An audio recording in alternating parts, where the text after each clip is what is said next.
Okay, we are live. Hi everyone, welcome to No Nonsense Whisky Live. My name is Vin PF, of course, and today we are got a very special live episode. We've done one of these before with the Dram Team, where we cover one of their boxes. We had such a good time last time that we're going to do it again, and we're going to be checking out this lovely little box here, which I just got through the post yesterday. Hopefully a few of you have as well. I know Gus is in and he's got it, and this is the Island Fling. So without messing around too much, I'm going to go straight into introducing. We've got two people with us today. We've got Chris, who is the guy who runs this whole operation. So if you want to say hello, Chris, quickly. Hi, Vin. How you doing, everyone? Yeah. Nice to see you again. Yeah, it's great to have you on board, man. We've also got a special guest showing from Rob from Real Dram. I'll call you Real Dram Rob, to be fair. That's my usual go thing. So say hello, Rob. Hello, everybody. Nice to be involved. And I've disappeared. Do I work? I don't know. Yeah, you're working. I think everyone will tell us if you're not working, but good. I saw you. That should be enough. Good. So Rob, you're involved a little bit with the Dram Team stuff, especially sort of around the beginning sort of time, weren't you? But yeah, I've helped Chris out with bits and pieces, but I'm more an avid fan than anything. So I'm joining in as like a super fan. That's my plan for this evening. A third wheel / super fan. Well, that's basically me as well, because although we talk about the Dram Team a lot on Nonsense Whisky, I'm a customer, so I do love telling people about it. So it's absolutely fantastic. But yeah, so Chris, why don't you tell us a little bit about the Dram Team for people who didn't watch last time, and then we'll crack on with some drams. Okay, yeah, no problem. So first of all, Ben, I think I should offer you some congratulations, because as of a few days ago, you're now our longest standing subscriber. Oh, nice one. I did wonder about that, because when I first got my first box, I got this little 105 thing, so I thought I might be the 105th order or something like that. No, I don't. Well, you may have been around that actually, based on how many we sold when we started out, but we had a kind of hardcore. I think at Christmas we had about 10 people still going that were from the very start, but they've been kind of whittled down. I believe you're now the longest standing. I might have to double check the spreadsheet wherever it is, and but we definitely had one long standing subscriber take a break this week, which was a pity, but that does mean that you're definitely close to the top. So. Thank you and congratulations. Oh, thank you very much. Yeah, it's awesome to be part of it, to be fair. You guys keep my channel going. So just for parity's sake then, Rob, why don't you tell us what you do for Real Drams? Well, we started as a couple of friends chatting, drinking whiskey, as I see on your T-shirt, the Aquavite T-shirt. Whiskey isn't whiskey unless it's shared. So we started meeting out and hanging out, drinking whiskey together, and basically lost track of what we'd drunk and what we hadn't drunk, so decided to write it down somewhere, and somewhere in the next few months that became a whiskey blog.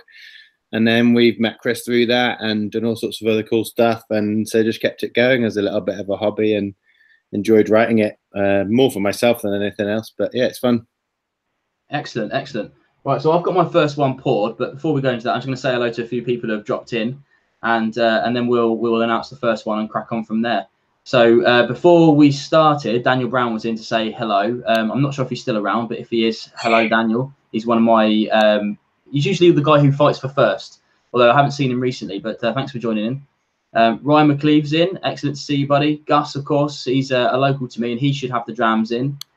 Go Habs, always a loyal watcher. Thank you for joining. Logness as well. Good to see you. Andy Ardbaggy, great to see you in. I'm not sure if you're a subscriber, Andy, so if you are, let us know if you're joining along. Eric Waite's in from California. He definitely does not have the drams, but he might have a few of these knocking around if he wants to reach for them. Stuart Peel's in. He's got the drams as well. It's great because last time we didn't really have many people to join in with the actual drinking of it, so hopefully this will be more of a live tasting thing. Of course, Eric's saying it's lunchtime in California. Always do forget about that little thing there, so maybe don't reach for them. So let's talk about the drams we've got then. The first one, I think, is the Arran 10 years. I think everyone got that on their glasses. Yeah. Yep, got it here. Awesome. So as I said at the top, this is the Island Fling, and that's kind of like every month you do a different theme. That's right. Yeah, I actually failed to answer your question earlier when you asked me to introduce the Dram Team. So yeah, we do a monthly theme, which is varies from sensible to not that sensible. As I'll talk about one that's coming up later on, which It's really just largely for my own amusement. But this one, in theory, was supposed to be a sort of an islands curation, including Isla. We have to be a bit careful with Isla and some of the other distilleries not elsewhere that are peaty, because peat is not everyone's cup of tea, as everyone in the comments will know. And if we put more than 1 or 2 peated drams in a box, we can get a little bit unpopular with people who aren't that into it. So as you'll notice in this one, even though we've gone down the route of Isla and Island, we've kind of steered clear of some of the big peaty ones, or we've put in unpeated Isla ones as well, which are fantastic in their own right. So yeah, Island Fling, 6 Island whiskies, as you'll find out. We'll talk about that more later on. Yeah, there's a no giggling in the background there. No giggling. Islands. But the first one definitely is, and it's one I think I've covered on the channel before. I should have checked which ones I've done before and which ones I haven't, but I'm pretty sure I have covered this one. I personally really like the Arran, but I always say on the nose there's kind of like an Arran funk about it. You know, it smells like Arrans all the way through their range, and this is definitely, it's got like that Arran smell all over it. Do you know what I mean? Yeah, it's definitely got that like tropical fruit notes, hasn't it? Definitely. Yeah. If you tried to put words to your Arran funk, what would it be? And I don't mean because it sounds like a song, not lyrics to the song, the Arran funk. If you were actually to pick out some flavour note, like, because I think there's often that one, what is it people call the baby sick aroma, which is a known thing, I think. I don't think as a whiskey ambassador you'd be going around. No, they don't pick that one out. It has the babysitter aroma. Anyone with kids will, I'm sure, be familiar. But one for me that can be a bit like that is foam bananas, like kind of slightly but chemical bananas, if that makes sense.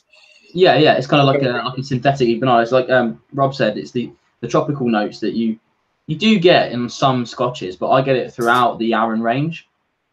Yeah, I agree. It's got a lot of that going on. Inchmurrin has a lot of tropical, kind of synthetic banana stuff. I think Arran's, even their peated whiskies, still have that like tropical fruit in there. I agree with you, and it's one of those brands where there is like a house style underneath everything. Yeah, definitely. And do you know what? I don't think I've ever tried a peated Arran yet. It's one of those distilleries that I've tried a few of, but never really seen them in shops to buy. Because near me, I mean, I've got Birmingham, which is fine, but in my town, there's nothing. I've got nothing to go to apart from the supermarket, so I have to rely on the rare trip to Birmingham or online. And I just haven't really got round to them yet. But yeah, I've never tried the peated Arrans. Is that, Rob? Is that the Macramore that it comes out? Yeah. I think I tried that at your place. I think it's only a couple of weeks a year peated run, which is why they're opening their new distillery, isn't it? They're opening. Yeah. I can't remember the name of the distillery now. I'm sure one of your more knowledgeable stream members will know, but it's a peated whiskey so that they can produce that on a continuous basis rather than a couple of weeks a year. Yeah, do you know what? I mentioned this in a video recently, and I can't remember the name of the distillery. I want to say Lag, but I might be completely wrong. It's something like that. Somebody will definitely know. Andy Arbaggy, I'm sure, will know. And I should say as well to the guys in the chat, especially the ones who are drinking along, if you've got any tasting notes you want me to read out or just put in the chat, then just chuck it in there. Maybe put at No Nonsense Whisky or one of the other guys that are in the chat, and we'll see it and we'll read it out. But yeah, please do get involved in the chat with the tasting notes, because it will be excellent to see what you guys think about it. In fact, a couple of people have said, Gus has said that he really likes Arran. They do some cracking malts, but Eric said that he's only tried a couple of Arrans and nothing really wowed me, and I think that's fine. It's one of those malts where if you get on with the profile throughout their range, then you'll be okay, and if you don't, then you're not going to like it that much, I think. I think they've got quite a diverse. I would argue there's quite a diverse range, and maybe trying something like the Macramore where you get the peated, or we had an amazing, was it Amarone cask finish? So you got that winey kind of. I'm sure that was a Whiskey Club one. It was really good. I think you might have gave it to one of our Whiskey Club members for a birthday. Was it Rob Short's birthday? The Amarone cask. Oh, yeah, it was Shorty's. Yeah, that's true. Yeah, one of our. We have had a Amarone cask. I think was there McMira limited release Amarone. It's one of their Scortids or something like that. There was definitely an Amarone in one of the boxes, and I can't remember which one it was now. I've got most of my samples up here are Dram Team ones waiting to go on videos. Stuart's asking how many we're going to do. Stuart, I think we're going in for 6, aren't we, Ben? Yeah, we're going to do all 6 tonight, all the way through. We've got a bit of an order on the way, but so if you want to pour them out, then carry on. But for sake of parity, we've got we're going to do the Highland Park 12 next after this. Then we're going to hit the 6th Dram, the Bunnahabhain 18. And then after that, we're going to go Douglas Laing, Ardmore 21, Good Islands Dram. And we're going to go then Bartels, Bruichladdich, and then the Clan Denny last, because it's probably the heaviest peated one. But yeah, feel free to indulge in all 6. But if you want to pour half drams or whatever, that's absolutely fine as well, because that's probably what I'll do, I'll be honest. It's a bit heavy for a Wednesday otherwise, eh? Yeah, always best to limit. What do you guys think of the palette on this? Well, I like you said, I think it's interesting what was it Eric that said nothing really wowed him. I don't know if it's a dram to be wowed by, but it's definitely one I really enjoy. Like, it's just really soft and mellow and fruity, and there's a little bit of kind of caramelly stuff going on, but not too strong. And it's just really nice. Like, it's a really nice, solid whiskey. And I think most of Arran have found that to be the case. Like, they have that, as you said, that core character. But they just fundamentally seem like really well made. Yeah, I agree with that. And I think, like, sometimes the entry level of a distillery is like their weakest offering, which is probably true here. I'm not sure what you guys think about as it gets higher. But I think as an entry level, it's perfectly good to have constantly in your cabinet. It's just a really good, easy reach one. It's not too expensive either, I don't think, at the moment. Yeah, I can't remember exactly what the 10 goes at, but I think it's probably somewhere around 35, is it? I guess. Yeah, it's something like that. It's hard for me to talk about cost because it changes so quickly. Like, when people will be watching this back, it might be something different, especially with Amazon Prime and things like that going around. I've just realised that my cheeks are going rosy already. This room is rather hot, and I've got a lot of lights pointed at me. So I might, next time I'm not on camera, I might reach up and open the window a little bit. Hey, well, if we're talking about surroundings, I'm in a bit of a salubrious surroundings. Chris, I don't know if you noticed this, but like, half of my lounge has disappeared behind a temporary wall because we're having extension work. So if you wonder why I've decorated mine as if I'm trying to having some kind of bank heist, that's why. But I think it's going on to the Arran. I really like the mellower finishes. I think you get a lot more out of it. It's one of those ones where if you sit it in your glass and you drink it over a longer period of time, you get more notes and you can kind of almost like delve into it a little bit more. I think we're too easy. Sometimes we easily dismiss sort of lighter flavored malts. And we want, I know I started off with whiskey wanting like punched in the face by Pete, but as you sort of, I think as I get into whiskey more, those kind of subtler, gentler drams are what I end up going back to more. Yeah, definitely. I mean, there's a time and a place for the kind of the big heavy hitters, like you say. Like I've got a few coming up that are like big Lafroigs and things like that. But I really do enjoy drinking those like the lighter, softer ones that you're definitely going to enjoy as a nightcap on a weeknight or whatever. Like, I don't often reach for cask strength and stuff like that on a weeknight. Unless it's been a particularly bad day or something like that, but those are for like weekends and whatever. But stuff like this is just perfect for just relaxing and enjoying without really putting too much thought into it, which can happen a lot, especially when we guys do what we do. A lot of thought goes in whenever we stick our nose in the glass, right? Yeah, there's definitely retaining joy by just drinking whiskey. That's a really important thing to do.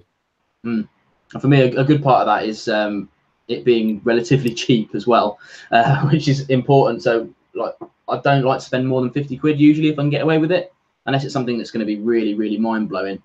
And this kind of fits in perfectly with that. Yeah, I think from my point of view, this is like lazy curator of whiskey lineups. Like, Arran's great because not only do they have like their core age statements, but because they do all these reasonably priced cask finish series. I'm not actually even certain how many there are, but I think there's at least 4, maybe 5. And then there's also the Macremore. Like, they're a distillery that makes my job a bit easier because they've got, at least 5 and maybe more ongoing releases that are about the bang on the midpoint price for our box, which makes it a lot easier. So from a lazy lineup creation point of view, they're great, but it's also the varieties interesting with the cask finishes. Yeah, definitely. I mean, I always think it must be difficult for you to curate 6 drams every month. I think I'm not sure you haven't done the Arran 10 before, have you? But I think there was only one time I remember there being even just a mistake with there being another one. I think you're probably the only one that noticed. Yeah, yeah, we did repeat. It was one of the Lot Lomond ones. I can't remember exactly what one. Inch Arran 12.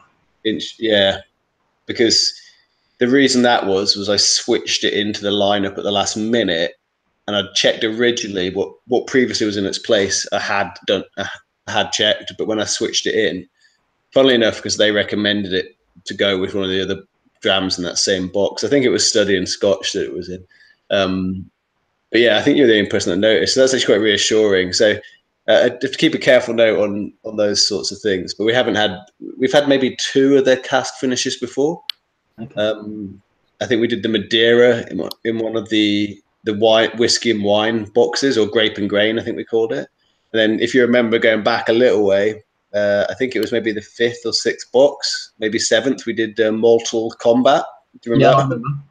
I'm pretty certain that had an Arran in it, which might have been the Sauternes or something. So, yeah, they do make it a bit easier with the variety. Whereas with some distilleries, you have to really think, because I have no idea what the future of the Dram Team holds, but you at least got to be optimistic about the fact that you'll still be going in a couple of years.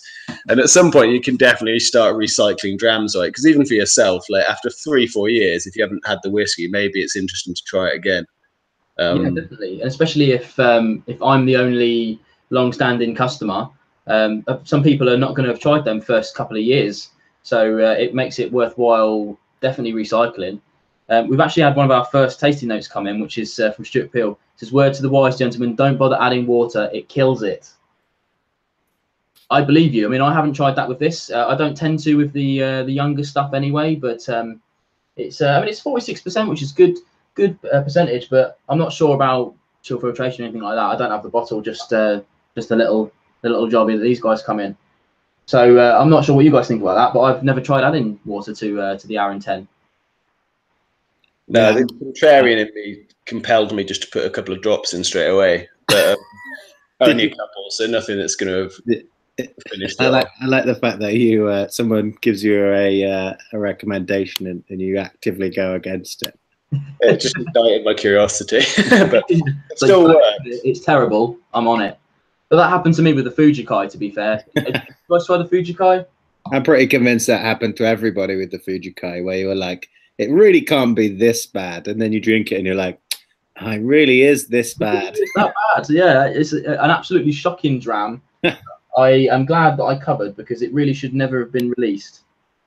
I really want to try. I haven't tried it yet. The Jura 7 Wood, because Malt.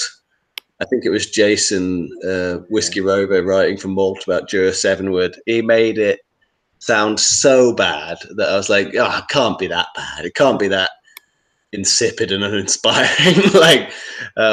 But it makes it actually perversely maybe want to try it. Yeah, without a doubt. I'm all over that sort of thing. When someone tells me something's bad, I have to know if it's just someone being like, it's a boring dram, fair enough, maybe. But to say it's terrible is probably a bit unfair, usually. But yeah, that Fujikai really was bad. It must happen. It must happen sometimes that they've just got, like, as I understand it with someone like Jura, there's kind of a view that they've got consistently, they just don't have the raw materials to work with. I don't know how true that is. Like, how can, if someone's job is solely to kind of mature whiskey well, how can they have got it badly wrong to the point where you run out of good whiskey? I just don't believe it's true. But yeah, I think again, it's with all whiskey, it's personal preference, isn't it? Some people love a Jura. I've had some great Juras. I think it was the Jura 16. I think it was the one that had that weird unpronounceable, like Durax own or something. I remember having that and really enjoying that. Yeah, I mean, I really enjoyed the Superstition as a kind of basic lightly smoky dram. It had no, it wasn't nothing to write home about, but it was okay. The origins, however, I found really chemically and synthetic and didn't really sit well with me at all.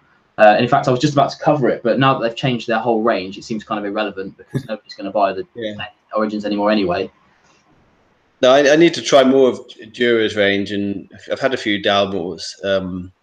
I think both of them can get a hard time from some people. I've definitely, like you said, I think I had Superstition with a friend once. One of them more like. I think we've got a tweet tasting coming up next week with the Dura range.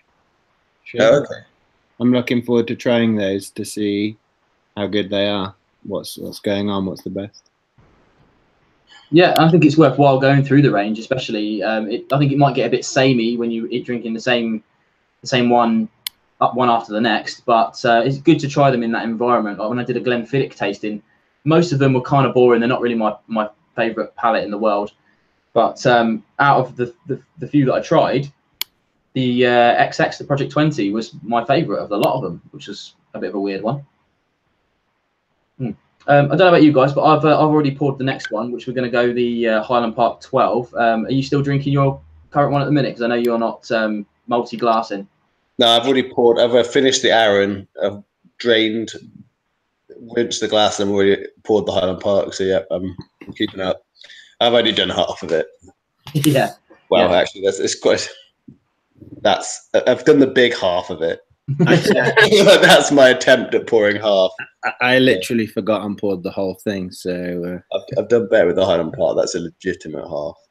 I poured the whole thing as well. I've already covered the Highland Park 12 on the channel. Although this one is the new Viking Honor one, which, to be honest with you, although they say it's not different, I'm convinced it is different. But that might just be my taste changing in the 2 years since I had a bottle of the 12. But yeah, we'll see. I don't really like this anymore. It used to be one of my favourite whiskies, and there's something different about it now. Whether it's me or it, I'm not prepared to go into, because I don't want to piss the people off at Highland Park if it is just me. So it's a bit unfair of me to say. Well, what's really interesting about this is it's been a long time since I've had Island Park 12, and it was one of the first whiskies that we would have drank, because it was that price point where it made sense to kind of try it and enjoy it as an entry-level whiskey. But now I haven't bought it, not out of like distaste or dislike or anything. I just haven't got around to buying it. So that's one of the things I love about the Dram Team is you do end up, it's like going to a whiskey festival where you're like, I plan to drink all of these, and in reality you just drink some random thing and you can revisit things and enjoy things again. It's cool to do that, I think. Yeah, I definitely agree with that. I mean, I keep all the little cards, these little cards that come through. I keep them all alphabetized, of course, and I like to just keep track of what I've tried and what I haven't tried. So it's a really good log about what I like and what I don't, because it's really hard to tell with a single dram, sure, which is one of the reasons why I do such short videos on them. But I think, talking about this particular dram itself, the 12, although the nose is very good. Jason Coates is in, by the way. He's saying that it may just be batch variants. I mean, it could be. I mean, I've tried the Highland Park 12, the new one, several times now. Maybe from the same batch, I really don't know. But there's something in the background that I don't like, and I'm not sure what it is. I don't want to say sulfur, because everyone gives me grief about sulfur, but I'm sure there's a little bit of that kind of meatiness to it that I don't really enjoy on the back notes. So I'm now trying to hunt that down. Yeah, I mean, what was the Orkney whiskey that we had recently that was definitely not Highland Park? You mean it definitely wasn't Scapa? Yeah, they couldn't tell me it was Highland Park or not, but they did tell me it definitely wasn't Scapa. Well, funnily enough, that was so. This is a sneak preview, but I was quite organised this year, particularly for Christmas, which is our biggest run of the year, like box-wise in terms of numbers. So we're doing a sherry-themed whiskey Christmas box again, and we've got a Berry Brothers Orkney 14-year-old, which is not Scapa. So I think you can figure out what it is. But it's a really great dram. It takes a lot of getting into. Like you need to pour the whole one of that and really sit with it because it's very savoury and so it's a bit challenging. But it was very good. Yeah, and I'm also a big fan of the Highland Park range as well. I've got a couple more bottlings coming up on the channel. I'm going to do the 21 and the 25 this year, and they're both sublime and always have been. So maybe I think maybe it's just my personal tastes that have changed over the last 2 years, because 2 years ago I didn't drink peated whiskey at all, and thanks to a couple of trying different things and also the bottles that you guys send, I've now started drinking way more peated whiskey, and now I'm properly into it. Yeah. I think we've only done 2 so far of their own bottlings, which was this one this month. And I think in our first ever box, we had Highland Park 21 as the 6th dram. Yeah, I think that's right.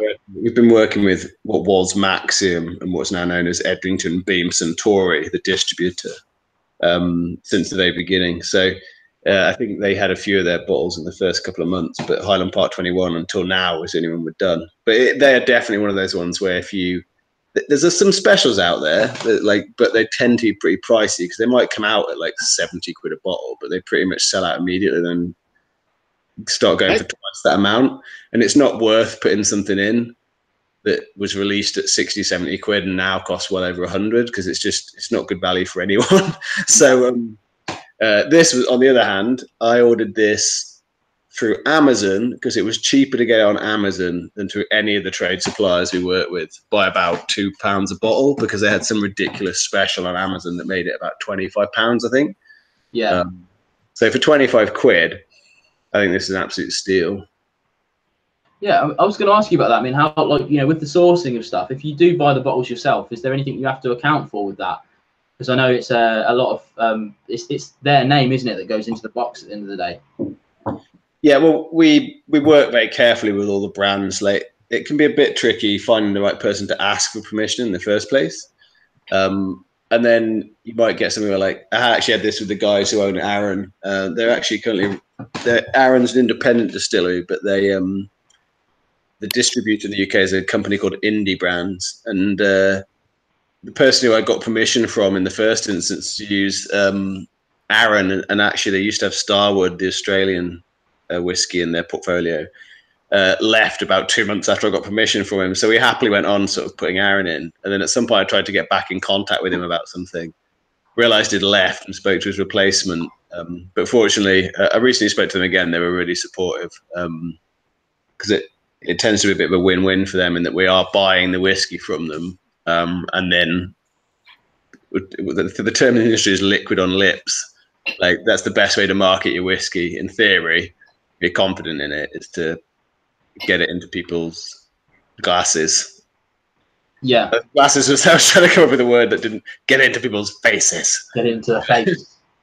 In their mouths. But I know I'm going to pull it back to the whiskey tasting notes chat. But, how dare you? but this, I think the aromas are still there. All the aromas I really enjoyed the first time around. That kind of salt and the leatheriness and the smoke in the background. It still smells and tastes. Maybe I've just got a daft palate, but it still smells and tastes good to me. No, I think that's a perfectly valid thing, and so I try really hard to keep my tasting notes really, really boiled down. I'm sure you know that. Like I know, especially in the blogging world, it's kind of commonplace to chuck down lots and lots and lots of tasting notes, and I don't tend to do that because I actually don't think my palate is that great. It's to boil it down to really, really specific flavors. I don't think I'm any good at that, so I don't really bother with it. But yeah, I think it's just me. I'm enjoying it. The real Dram style is full nonsense chat. That's the full nonsense. Yeah, I like that. That's always been my particular penchant, to make up pointless nonsense and try and make it funny. But hey, yeah, I don't think there's anything wrong with that. I think it's more kind of like a lack of seriousness. And you're a more professional blogger than we are. We're just the jokers who write nonsense. I mean, do you know what? The only reason I started my YouTube channel is because I can't be bothered with the written word. It's that seems like more effort to do that and put it out, and then you have to then get it out there as well. Whereas I produce these videos and then YouTube does all that for me. You know, it pushes. I just do a few search terms and then YouTube shows it to people for me, which is brilliant. So I think vlogging is actually harder to get recognised than it is on YouTube, mainly because on YouTube there's hardly anyone doing it at the moment in comparison. Lots of channels, but they get swallowed really, really, really easily because there's so many people doing different things on YouTube now. I think it's something like every hour there's like 650 hours worth of footage uploaded onto YouTube, which is insane. Yeah, I admire you. Like I used to make videos for school, like a little gorilla, and it would take hours to edit the things, and it's hard work to keep that up. So the kind of regularity and professionalism that you guys put in, and like Aquavitae and all the bourbon guys as well, like I think it's hardcore. I think typing out a few nonsense twaddles is a lot easier. So, and to be honest, we only kind of did nonsense twaddles just for our own entertainment. I'm almost surprised that people read it, and I think it's kind of a nice way to be, where you just I love whiskey, so that's why I drink whiskey. Absolutely, and I still maintain the same thing. You know, I'm just about to flick over to 1,900 subscribers, which is absolutely insane. I never thought that many people would give a hell about what I'm doing, but it started out just me in my spare bedroom, and it still is. So I raise a glass to everyone who's watching and reading our stuff, eh? Absolutely, man. Good work. But yeah, for me to go back to the Dram, I am actually genuinely enjoying this Highland Park 12, and so it may well have been the bottle that I had wasn't particularly good, which, you know, it happens. People have said that to me about Highland Park 12. It's been, throughout its history, it's been very heavy and flowy. Maybe the bottles that I had back in the day were amazing, and then they went down a little bit, and maybe they're good again. I don't know. I'll probably try and get another bottle and see what happens. It's an interesting one, that, from a variance on a bottle that is you would expect to be a standard bottling. I can't remember what the bourbon was. There was a bourbon that I had a big discussion with someone about. I can't remember which bourbon it was, but there was a bourbon I really enjoyed initially, and then I had a second bottle and I just did not get on with it. I couldn't work out why I didn't like it. And someone said, I think actually it's just one of those bottles that is variable in what is. I'm trying to think whether it was Eagle Rare, actually. Yeah, I mean, Eagle Rare for me was something slightly different, because it was awful when I first opened it, I'll be honest with you. And then I thought, oh, that's a bit of a shame, never mind. Had a few jams out, I didn't like it, put it in the cupboard, forgot about it. About 3 months later, I came back to it, and it was completely different. Completely different. It just sat there in the bottle, just stewing with whatever oxidation happens or whatever. And somehow it just opened up about halfway down the bottle, which was a real shame, because now it's gone. So I'll have to get another bottle.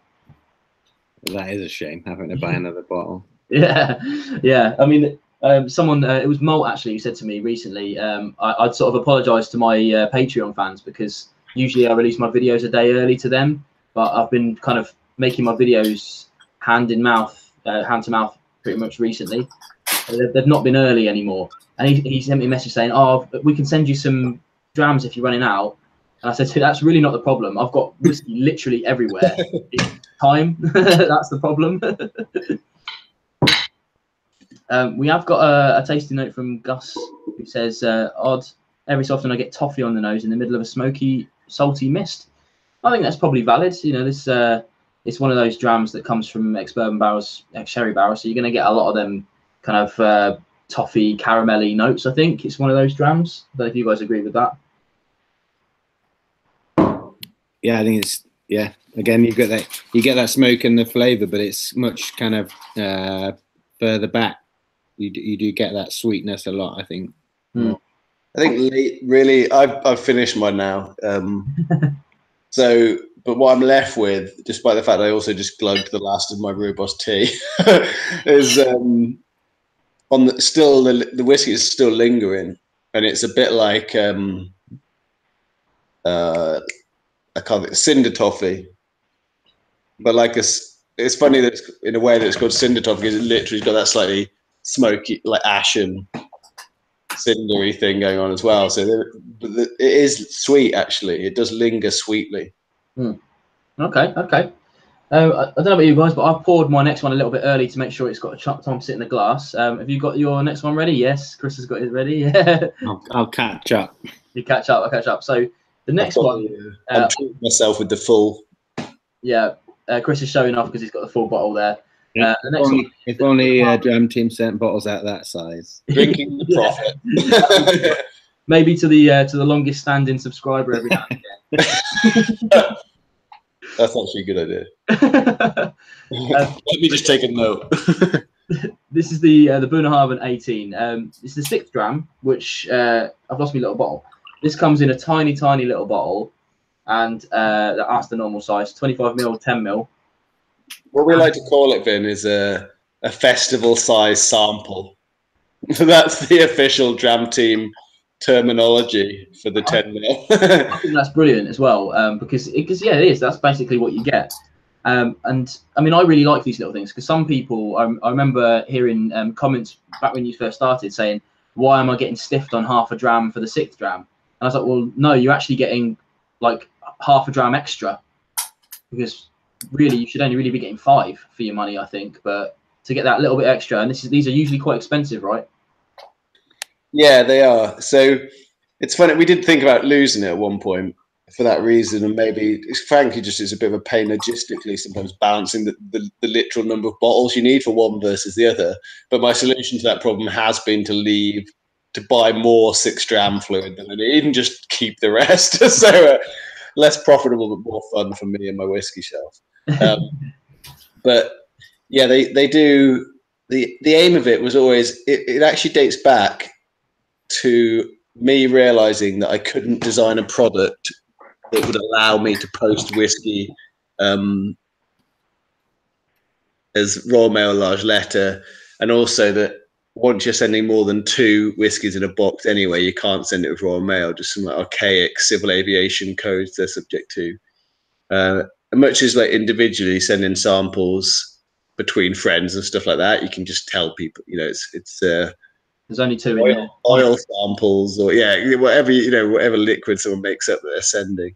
Art sets whenever I do send them personally, and you can't do a business like that. And also it helps with the service aspect. Have a decent courier like DPD. We still get a lot of complaints about it because any subscription box gets lots of complaints about their courier, but DPD probably are the best. But realizing that we were going to have to absorb what was like a £4.80 or £5 postage cost versus what we'd set out to pay, we then added a 6 dram to make it. We put the price up, but then we added whiskey as well, so that the per dram value, as it were, would be the same. And the 6 dram is literally priced such the amount of liquid that you get in the 10ml costs the same as the amount of liquid in the average 25ml. So it's 2.5 times the cost of a typical bottle that's in the first 5, which average around 50 retail. So but because we do work quite closely with brands, we've been quite lucky in being able to put some more expensive stuff in, because they will sometimes give us a little spare stock or just give us a decent price on it because we're featuring it, which means that we've gone up as high as, I think in the main box we had the Murray McDavid Mission Gold once. Was that Glen Murray 30-year-old? It's going back a while. Like the 3rd or 4th box, so nearly 2 years ago. But that was, I think, around a £200 bottle of whiskey or more. So it's nice to be able to do that. And it's exactly the same as the concept of a festival of the Dream Dram, which is, look, you'd never, well, some people do buy them, right? But most normal people wouldn't spend 125 to 200 quid on a bottle of whiskey. Yeah. And like a Dream Dram at a festival, it's just enough of a sample to get an indication of what it's like and to say that you tried it. So we thought that was just more interesting than adding a 6th bottle that's just the same size as the rest. And it's fun to pick them as well. And it's you've had some crackers in there though, haven't you? What was that boutique one? That was amazing. Or was it a Murray McDavid one that was about? Yeah, we were just saying that actually. The Murray McDavid Mission Gold we had was probably one of that there. We did have a boutique one, like one of their blends that are absolutely corking drams. I think it was that was really good. Blended number 10. Huh? What was the number? It was blended number 10. I think it was number 1. It might have been number 3. I can't remember. They had a number, I can't remember. Yeah, I mean, actually, interestingly, Bunna 18 might be one of the. It's quite expensive for an 18-year-old, but it is a really quality whiskey, and it's known to be really quality whiskey. So actually, that's what we kind of. The 6 dram criteria is really just about being something special. Yeah, I remember once you had a 21-year-old from New Zealand as well. That was fantastic, I remember, and it'll be very unlikely I'll ever try something like that again without special effort. So it's that's what I love about that 6 dram. Yeah, well, I think so. It's interesting. We talked about this on the last video, but the curation is not particularly sophisticated. I'll admit that. Now, you might think like we want someone who's a real expert at picking our whiskies. So if you're a super whiskey geek, and I don't mean that in an offensive way, because literally all of us here are whiskey geeks. Yeah. You probably don't want me picking. Maybe you've tried quite a lot of them, although we do quite a lot of indie ones, things like that. So it is interesting for someone like you with a channel. It totally makes sense. But the full extent of my curation is essentially just me picking whiskies that I'm interested in trying. And now some of them I had before, so then it becomes something that I think is good. But it's more about, oh, that's interesting. Like, what's that shiny new indie bottling? Oh, I've never heard of this brand. Can I get them involved? And can we get some of their stuff in the bottle? So it's a mix of like me being a bit of a whiskey magpie for stuff that I'm interested in trying, putting in classic bottlings that we know are good, a bit like Highland Part 12, and even putting in controversial stuff that perhaps I don't like or that other people we know don't like, because it's so subjective. But it's really just about variety. That's the main thing. But coming back to the point about the 6 dram, and you mentioned the single cask from New Zealand, I think it was 21 or 2-year-old. It might have been 22-year-old. Maybe, yeah. So on that line, when it comes to scarcity and rarity, I like putting things in that people might try and think, oh, I'd like that. I can buy it, every few months because it's a new favorite of mine. But equally, I think it's fun to have something in there that you'll try once and never try again. And there's something special about that. Same thing you get with any Scotch Malt Whisky Society bottling, in that it may be glorious and you may mourn its passing and not be able to buy a new one, but better to have loved and lost. Yeah, absolutely. Just to say, perhaps better to have loved and lost 700 ml than 25, but yeah, without a doubt. Yes, just say to Eric Waite, thank you very much. He's bought me a virtual dram. Cheers, dude. Hopefully, I'll be catching some more live streams of yours at some point if I can get them at my time. Okay, but yeah, thank you very much, dude. How are you guys finding this whiskey? Because we haven't really talked about the actual whiskey yet. This for me is just one of my favourites. I absolutely love this dram. In fact, I wish I could buy a bottle of it myself, but it's just so far back in the queue. It's unbelievable. I've got so many bottles at the moment. I need to finish a few before I buy any more. But it's just got an absolutely fabulous nose on it. I always think it's, I mean, this is what, checking my bottle, 46.3%. Yeah. But it smells like a lot more than that to me. Yeah, it's not that punchy, is it, for an ABV? I think this is a really evocative dram for me. I had the pleasure and the privilege of going around Bunna and touring around with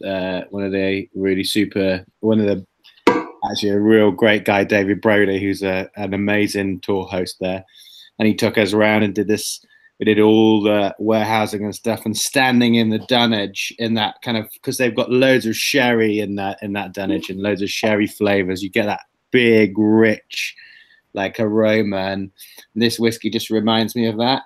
It's got that kind of lovely sherry, raisiny, kind of Christmassy, almost spicy, gingery, cinnamony thing, and it's so lovely. It's such an evocative smell for me, and now I connect it to those lovely memories of standing in Dunnage Warehouse, and you can smell that kind of that moist, alcoholic air. It's brilliant. But this, yeah, I think it's just a cracker of a dram. I'm a massive Bunna nerd. Bunna would be my top tip for pretty much anybody. I love them to bits. Yeah, absolutely. I completely agree with you as well, because most people that I know that are getting into whiskey, when I mention Bunnahabhain, they'll always say, "Oh no, I don't like peated whiskey." I'm like, "Whoa, no, this is something you need to try," because it's not. I mean, obviously not at all, which is fantastic. But I think it'd be really hard to place if you put this in a blind tasting and you weren't fully versed in Bunnahabhain's flavour profiles. It'd be really hard to pick it out as an Isle of whiskey without a doubt. Yeah, it's got a really low. It's a low ppm, isn't it, Bunna? Somewhere between 6 and 8%, 8 ppm, I think. Varying on different whiskies, but yeah, you're right. It's got that. It's definitely got that quality in there, that charcoaly quality, sort of in the middle of the dram. You think it? So you think it actually has some smoke in it? Because I almost don't get any. Yeah, I think you get it. I think you get like an initial fruity burst, and then you get like a sherry in the middle, and then I think the sherry takes over again at the. I mean, smoke in the middle, misspoke, and then sherry again at the end. Yeah, I think that's fair. That's fair. Whatever you pick up. I think I maybe get a mustiness or a dustiness, like a nice one, because that sounds like something you'd say about stale clothing or whatever. But I get like a sense of age in the middle of it, but I don't know if it's smoke. I think a lot of the reason Bunna often gets, I thought Bunna was peated, not because it was Isla, but because the 12 is, right? Or is it the 10? Which is it 12? There's only one of them, I think. But there is like one in their core, which is quite smoky. I'm not sure, to be honest. I'm not sure. I think it's 12. But this one's right on my street. Like I'm pretty massive on sherried whiskies. And this is, to me, just like got the sherry going on, and that just that sense. It almost tastes older than 18 years. And I know that the age doesn't really, if you have something like an Inchmurrin 18, it doesn't taste old at all, except for the oakiness. And equally, you can have some quite young stuff that tastes older, but this really, like, to me, I would imagine, I think if you, like you said about blind tasting, I think I would pick it out as being, it just has a sort of maturity and fuss about it. One of your super knowledgeable commenters there, is it Gus? He's picked out the mint there, like the kind of minty flavour you get from a bourbon barrel. He's spot on there as well. That's definitely there. It's really like noticeable, and maybe that's what it is. It's the sherry and is it? I don't know if I was just trying to see if it was a sherry and bourbon mix, cask wise. Yeah, it is. I believe I've got the box, but it doesn't specify. But I believe it is a mix. Yeah, it's definitely right about that minty aspect, though. I mean, there's a few bourbons out there that I really don't like because of their like heavily minted. Rebel Yell is a great example of that. If you tried that, it reminds me of mouthwash, which I was like, well, that's no good. But I've never had that again on another bourbon since. To be fair, I've never been a fan of mouthwash, so maybe that's a different way around of looking at it. A mouthwash I can get behind. Yeah, I was gonna say maybe you should be rinsing your teeth with bourbon. There was a pop artist that said that in one of their lyrics. I can't remember who it was now, but they said that, didn't they? Wash the mouth with a bottle of Jack or something like that. My wife in her 30s still thinks she's young enough to listen to Radio 1, bless her. So we listen to that in the car on the way to work. I mean, I'd prefer Radio 1 over what other channels are there? Radio 4 obviously is the best, but we get Absolute Radio in the Midlands, so I listen to that. But bar the adverts, I think it's brilliant, but that's just me. Chris, what's your radio station of choice? I think that's a really important question we've come on to now. Definitely.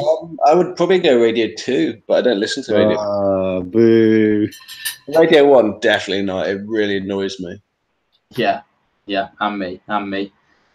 I think, Rob, am I not at least a few months older than you? What, and that is enough to... I just can't cope with Radio 2. It's too Paul Simon for me. I don't really listen to radio on the whole, so I don't think it's a fair opinion. I used to listen to Radio 2 when I was a teenager because I like listening to like the rhythm and blues hour of Paul Jones. Obviously, being British, the best thing on radio is Test Match Special on radio. Oh no, there's two rules about Whiskey Tube, and that's we don't talk about politics, we don't talk about sport, because it just winds too many people up. Well, TMS is not really about sport; it's more about old men eating cake. I'm just gonna, while we're talking about sport, say for Eric's sake, and maybe I'll get this wrong or miss the spot completely, but I love the Warriors. Go Warriors! Warriors. I guess that's some kind of American baseball-y something. Sportsing reference, yeah. Amazing basketball team. I also want to pick up in the comments there, Aquavite. Is it Roy? I don't want to get the name. Hi, Roy. Roy has just joined us, I believe, and says he loves 18, tastes older than 18. There we go. Rob, I was just saying that before you came on, Roy. So I'm just feel gratified to have someone of better repute than me agree with me. And Scottish, no less. Oh, even better.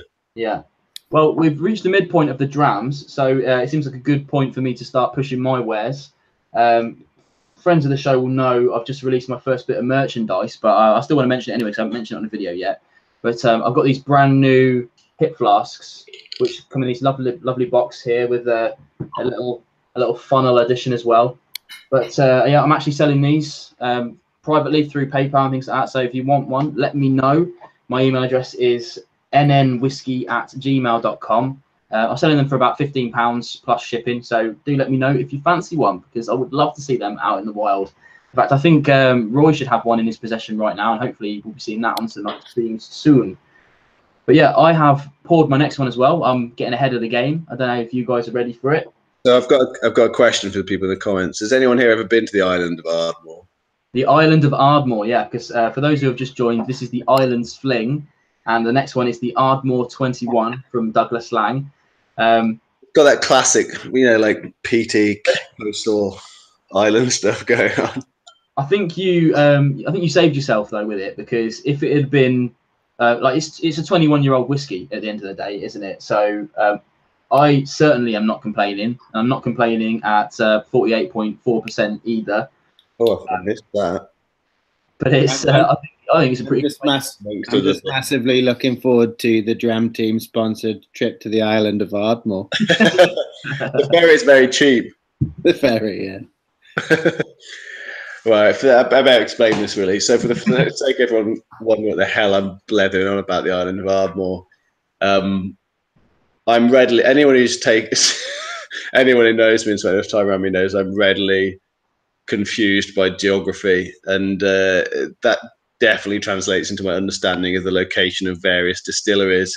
In a recent tweet tasting, I think I commented on the classic Speyside character of Aberfeldy, only to be called out by everyone in the tweet tasting who pointed out that it is not in Speyside. It's not my fault they built it in the wrong place. But Ardmore, for some reason, in my head, I associated as being an island dram, and I can't explain why I thought that. I think it might be because Greg, who's part of the Dram Team, Greg Dillon, who writes great drams, I believe it's either the first bottle, there's something in his whiskey origin story, as it were, which every whiskey geek has, a bit like every superhero, just less cool. Is Ardmore somewhere in his origin story about his love of whiskey along with Lefroy? I think Ardmore is either like the first bottle he owned or the first distillery he visited or something like that. But something about Greg loves his Isla whiskies and his smoky whiskies, and for something just the association made me think of Ardmore as being an island whiskey. I think it also has, am I right in thinking it has eagles on the bottle like Arran? I'm just making poor excuses now. Anyway, when I curated this box, it was originally supposed to be an Isla versus Islands box. 3 Islas, 3 islands, and a mix of peated and unpeated. And then when I came to actually, in detail, having already bought the whiskies, like put together the information for the pack and the tasting cards and so on, I realised what I'd done and that I'd put an Ardmore into an Islands and Isla box. I thought, sod it, I'm sticking to it and I'm just going to go ahead. I could have switched it out at that point for something else, to be fair. I thought, no, I'm just leaving it in and I'm brazening it out. But I changed the name of the box to Island Fling, which is obviously a pun on the phrase Highland Fling, which is where Ardmore's from. So it's full circle. For my reference, for my amusement only, I called the box Island Fling. So I think that's the first time I've made that mistake in a box lineup. I do it quite frequently on tweet tastings when I get to take part. Well, I think it's reasonable as well, because like Roy is saying in the chat, is that Ardmore. Yeah, I like that, Roy. Yeah, he's very unorthodox for its region. The malts here. And this one isn't particularly smoky, but I do like. This is a controversial opinion, but I do like the Ardmore Legacy at £20. You can't go too far wrong with it, lightly peated. But I've tried a few Ardmores now that are lightly peated, and they're very enjoyable. They're very enjoyable whiskies. This one's amazing value as well. I can't remember how much it is, but I just remember like it's partly that we buy at very good value from Douglas Laing because they do very good trade pricing. But for a 21-year-old whiskey, that's a decent. This is really interesting to me. This one, this as a dram, because the last and only Ardmore I've ever owned was a bottle of the traditional cask, which was recommended to me by, and I'm trying to remember, I think it was the amateur drammer who recommended it to me as a really good value whiskey that was kind of disappearing from shelves and being replaced by the legacy. And I don't remember having an Ardmore since. Well, there's an Ardmore. I think you may have had it. We did put it in the box, so I think we've had 1 or 2 Ardmores. I think we've had Legacy first of all. I agree. I don't think that's a bad dram at all. I think actually that was in the Great Drams box. So when Greg released his book, The Great Drams of Scotland, we did a Great Drams box, which we released pretty much only to we released it to subscribers, and we sold it with his book. I think he actually bought a lot of the boxes to sell on his own website and things. Mm-hmm. But it was in there, Ardmore Legacy. But we've had in the box separate to that, I believe, the Ardmore 10. It's actually hard to spot. It's the 10 on the bottle, which is port wood finished. And the bottle's designed in such a way that you can barely see anywhere on it. The 10's not prominent on the bottle packaging, which is unusual, right? Because normally if they're going to put an age name on it, they put it front and center so everybody knows that it's not a. Is that port wood finish? Because it says 12 years. Oh, is it 12? It might be 12 portwood, yeah. I'm just having a look through my cards. I've got all the cards here, the ones I haven't tried yet, because I've only, if it's an Ardmore, yeah, there you go, there it is. The Ardmore. It's probably in the Isla box. No, I think it was in the Grape and Grain box, probably. Yeah, so I haven't actually tried that one yet. It's still sat on my shelf. So I don't know if you can see it on the picture, but you'll have a job making the 12 out, I think, in amongst the kind of detailing on the bottle. It's quite a pretty package, I think, if I remember correctly. Yeah, it's well, you probably won't have to see this very well, but yeah, that's it. Nice. That's it there, but it's yeah, you can't see the 12 on there at all, which you're right, it's weird.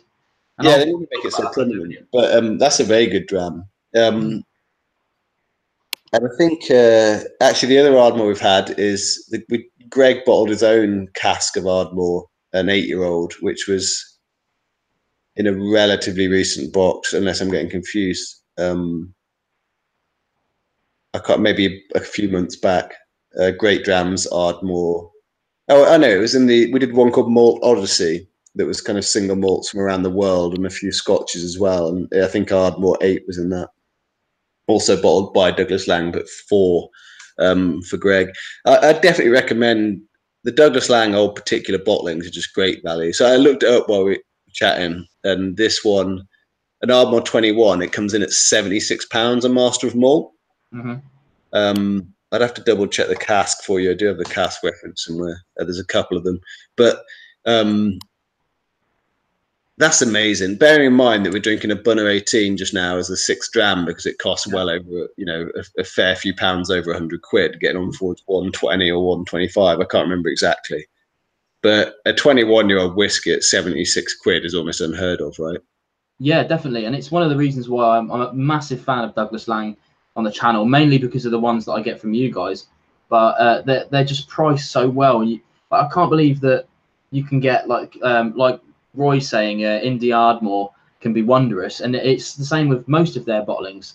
Like I've downstairs, I've got a downstairs, or is it up here? Let me just reach over here very unprofessionally, and. Do you want me to monologue while you? I've got it. Here, an independent bottling of Dalmore. It's 19 years old, non-chill filtered, non-coloured. Yeah, I was going to say it looks quite light for a Dalmore, funnily enough. Yeah, so when the colour adders don't get their mitts on it, this is what it looks like after 19 years. This thing is astounding. It's just so good, and it's a rum finish. I mean, this was put into a cask when I was 10 years old, which is amazing. I love that sort of thing. But yeah, I really like what independent bottlers are doing at the moment. I just wish that I was able to try their whiskies before I could buy them, by the time I get to try them, they're sold out and they're gone. So it's a bit of a catch 22 almost with indies. You have to buy before you try and then hope that they're good. Douglas Laing usually are good though, I think.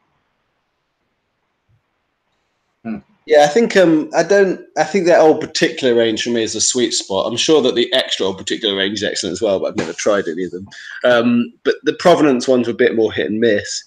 I'd compare those in some ways to some of the younger casks at the SMWS release, and I know that those get a bit of mixed press because people feel like they're just casks that otherwise would have ended up in a standard kind of entry level release from the brand itself, so it's not special, but they can still be great ones in there for sure. But the old particular range I think are always worth a look because for the price, for the age, and the fact that it's single cask, like if you do compare it to probably the nearest comparison is something like the Scotch Malt Whisky Society, it's very good value. This is a really odd. I can't quite work this dram out. It's one of those ones where you keep coming back and it kind of has like a lemon washing up liquid smell to it, and then I just can't. I don't know. And then I taste it, and it tastes completely different to its nose. It's a really weird. Well, it's really, I find it quite fruity and also quite oily. Like I don't often get when people say something's oily. I don't get that, but I'm definitely getting a sort of. It's got like a briny flavour in the middle there somewhere. I'm just definitely some salty kind of sea salt stuff going on there for sure. I actually agree with the stuff you've got on your card here as well, which is smoked meats, black pepper, and a hint of smoke, which I think is probably a Douglas Laing note. Yeah, so on the cards we did used to write our own notes, but it was kind of duplicating efforts, and it was quite difficult to coordinate every month. And actually, to be honest, just to have enough time to be that creative. So like it takes time to like really, when you're trying to write a tasting note, just not just to capture the actual note, but to make it interesting to read, it's quite difficult to do. And since we already include the producer tasting notes on the card for people's reference, because what we're always trying to do for people is tie what we're giving them back to the original product. That's the whole point, is like a whiskey tasting in a box where you can make a link back to the original product, and if you want, go and buy one. And the reason that being is like that's literally how I bought my first bottle of whiskey, was going to a tasting in Moores in Soho. Went with my now brother-in-law because my sister had bought him a ticket and he was going to go on his own for his birthday, which I thought was rubbish, and walked out thinking, having gone in thinking I didn't like whiskey, and walked out with Ben Riach 10 peated, which I still love now. So that was the idea of the box, and now I've gone full circle and told that story and forgotten why I was telling the story. That's the best thing about a midweek live tasting. I believe there was a point, but I've forgotten where I started from. I think it's an interesting one. That like, there's a couple of commenters there saying Ardmore, this might be the first Ardmore that they've enjoyed, and I think actually Ardmore as a brand, they're not something that kind of. That's why the indie bottlers are really good, because you can pick up a love for something that you wouldn't necessarily pick up a love for in its sort of traditional format, and then maybe then you revisit the Ardmore range and find actually, I don't know, you were having a duff night or the one you had didn't quite sit with you. This is a really interesting dram, and it genuinely got a salty, like a salt. I've come back to it, and it now tastes like salty caramel to me, like salted caramel, which I can't fault as a tasting note for a dram. Yeah, it's like what you said earlier, Chris, about the Bunnahabhain 18, that kind of musty smells, and I've said this a few times on the channel, like old books or an old library or something like that. And it's not as much as it was on the Bunnahabhain, but it's definitely there for me, kind of a bit of a musty note on the nose, which kind of I always think that's what all whiskey smells like an antique shop. Exactly, yeah. But I think it's got a lot of fruit though on the nose, like, as well as it's a weird combination. Well, not weird, but that mustiness that you're talking about, combined with like quite fresh fruits. Yeah, absolutely. I think that's right, and that comes through for me on the palate mostly. Almost tropical as well. I'm getting more of that kind of it's not really, it's peat, but it's kind of a really kind of sweeter. But I always get like appley orchard notes. It's kind of Speyside-y in its region as well, which is another thing I like about Ardmore. It's just so difficult to place as a region. They just kind of do whatever the hell they want. I can agree that it's difficult to place. Definitely, yeah. I should also say thank you to Akvite for the virtual dram. Cheers, buddy. He says t-shirt fees, but he knows that's not necessary. But thank you very much nonetheless. Good to see you in as well, of course. And representing Akvite right now with my t-shirt. You should definitely check out his channel if you haven't already, and pick up some of this stuff. It's really good quality t-shirts, and of course his coin as well, which is awesome. Love those things. I'm definitely getting a t-shirt that says it's not whiskey until it's shared. That is an epic tagline. It's almost my raison d'etre whiskey. So good work on that one. It's good as well because it's his original mantra was whiskey evangelism, which I remember thinking it was a bit odd because I was like, obviously you associate evangelism with kind of religious and things like that, but really it's not. It's just about basically just he doesn't want to keep it to himself anymore. He wants to tell everybody about it and make sure and get people into it. And he's doing really well actually. He's like 3,500 subscribers I think now, which is basically unheard of in the whiskey world unless you're like the whiskey tribe or something like that. For just one guy who does amazing content like once or twice a month, it's just like kudos to him. It's very impressive. I think, like Rob said earlier, I think anyone who consistently posts online once a week, once a day, once a month is a bit of a hero. Like I think the Dram Team social media needs some of the commitment that you guys have. Yeah, you think with 3 of them they'd be able to handle it a bit more, but you know, it's just a little bit more dedication, eh, Rob? Yeah, well, that's what I said. Well, there are actually technically 3 bloggers on my blog, but I think we'll find. I checked the numbers the other day, and I think Tom may have written 7. Simon's written 2, and I think I'm up to 170 something. So it's not exactly equal in terms of the weight, pulling the weight there. Yeah, that's the thing. I mean, I do envy the people that have other people going around, but like the Scotch Test Dummies are a great example. Scotch 4 Dummies, of course, as well, who have multiple people to bounce across. And I love doing these lives with guests because it means I can have a bit more of a conversation on whatever. But it must be really difficult to work consistently with other people and make sure that like everyone's doing their fair share, which is one of the reasons why having like just me makes I'm quite agile. I can do whatever I want, and I can leave it a day, or I can do it early, or 6 in the morning, or 10 o'clock at night, and whatever I want. But it doesn't mean I have to do everything. So it's swings and roundabouts, I guess, with stuff like that. I'm just chuckling at a comment from Whiskey Throttle. Hello, Whiskey Throttle. Asking who are these 2 blokes? I assume referring to me and Rob. Hello, I'm Chris. My name's Chris Burrow. I run the Dram Team, so Vin's my favourite customer. And Rob is a blogger over at The Real Dram. Is it realdram.com or therealdram.com, Rob? Therealdram.com, yeah. But again, he's local to Bristol, which is where I'm based. So we're whiskey friends.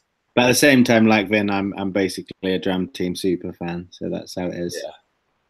Yeah, and just so you can catch up properly, Whiskey Throttle, the Dram Team are a UK subscription service. You send these boxes through, and you get sort of 5 drams and some cards.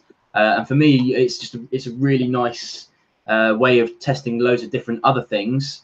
Unfortunately, you guys don't ship international, which is I mean, there's some legalities there and things that wouldn't make it very cost effective, I should imagine, but. In America, they should definitely catch up with stuff like that. They're a bit archaic with things, as Eric was saying earlier. Like they can't even buy whiskey on Amazon, which get next day delivery, or even Amazon Prime Now and things like that still happens in the UK. Yeah, it's very difficult. The main problem in the US is just the state laws on top of federal laws around alcohol and the distribution costs. Certainly shipping it from the UK. But then for us, like, the other challenge is that in the UK, it's one thing for us to get permission to distribute a miniature which we've repackaged in the UK from the brand. When you start exporting it, it's often not the brand themselves that have the export well, they export it, but they don't have the rights to distribute it. So you're talking about a different company or a different vertical within the same company. So, like for example, someone like Beam Suntory will have a completely different entity in the States that might not be happy about me sending their whiskies over in miniature form. So it's just vastly complex. But as well as exactly what you said, Vin, shipping it there is just too expensive for it to even retain any value for the person receiving it, unless you say sent them all 12 boxes for a year at once or something, which has its own challenges, sadly. Yeah, definitely. Just to pick up on a couple of comments in the chat going on here. GoHabs is asking when we're getting a Nonsense Whisky coin, which is definitely being thought about. But if you want to help me out on that, I'm selling these hip flasks. And with the proceeds from these, I'm planning to build up enough collateral to buy a whole heap of the coins. Because at the moment, to get something like 250 of the coins, it's going to cost like $500 or something like that. And I just don't have the money sitting around for that. But I am saving all of the proceeds from these in an account so that I can buy more stuff to sell to you guys. And hopefully just keep going around on this circle. You know, that as most people who do this sort of thing will know, I do hardly none of this for profit. I spend most of it out of my own money, but then I have a pot that all of my YouTube proceeds and Patreon proceeds go into.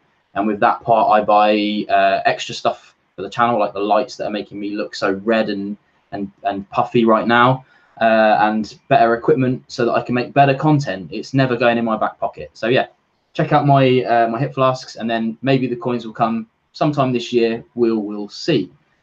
But that gives us a nice move on to the next dram, I think, boys. I don't know if you've poured already. Probably.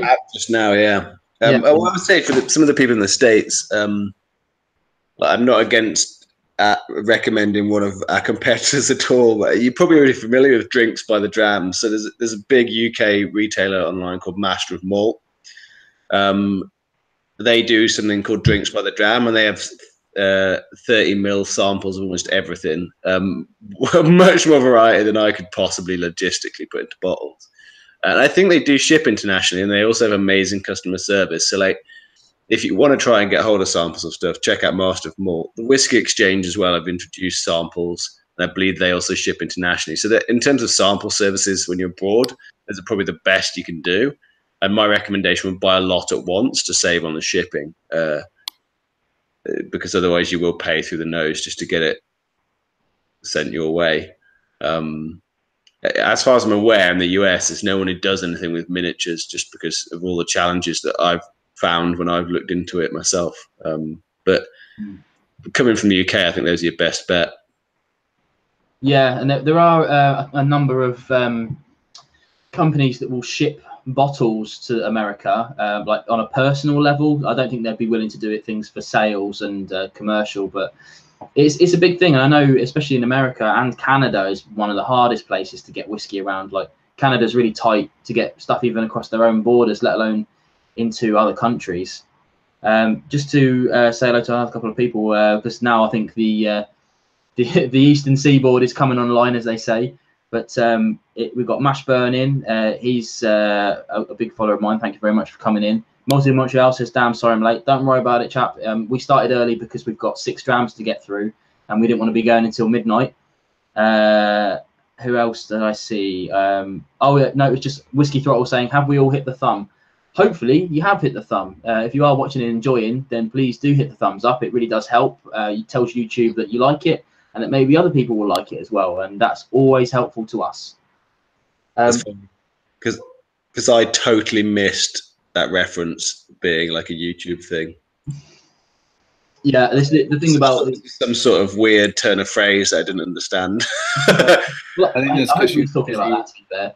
Daniel does go on about some weird stuff sometimes, but I have now hit the thumb, and so it's fixed. I would like to invite everyone else to hit the thumb, because there's more than 6 of you there. I just want to say hello to Malton in Montreal. You just mentioned Canada. Someone's just joined us. I was actually in Canada recently. I was in Vancouver. My girlfriend Sarah's from Vancouver originally, and we visited an amazing whiskey bar in Vancouver called Fett's Whiskey Kitchen, run by a lovely couple called Eric and Allura. Sadly, they had a lot of SMWS stock, 240 odd bottles.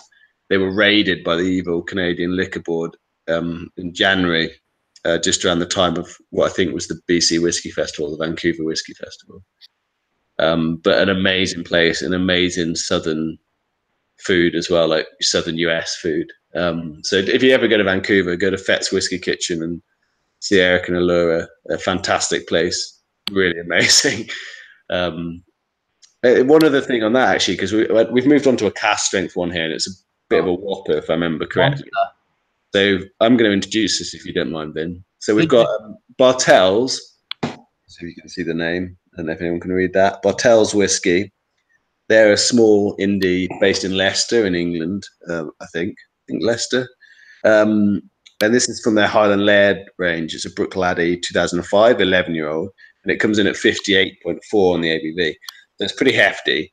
And I was just curious to hear if anyone else have ever heard this. So I went to a tasting when I was in Vancouver, hosted by Laura from Fett's Whiskey Kitchen. And she suggested when you're drinking something really strong, rather than putting water in, actually to put a little bit of water in your mouth and then take a sip of the whiskey. Because that way you leave it undiluted in the glass, so you can go back and forth between diluted and non-diluted, whereas I've always just tipped the water in. But obviously you can't go back from that. So I was curious to know if anyone had heard that before, because I certainly hadn't. And also just to see, invite people to try it next time they have a cask strength whiskey to hand. Because it's quite interesting. It's almost like creating a highball in your mouth.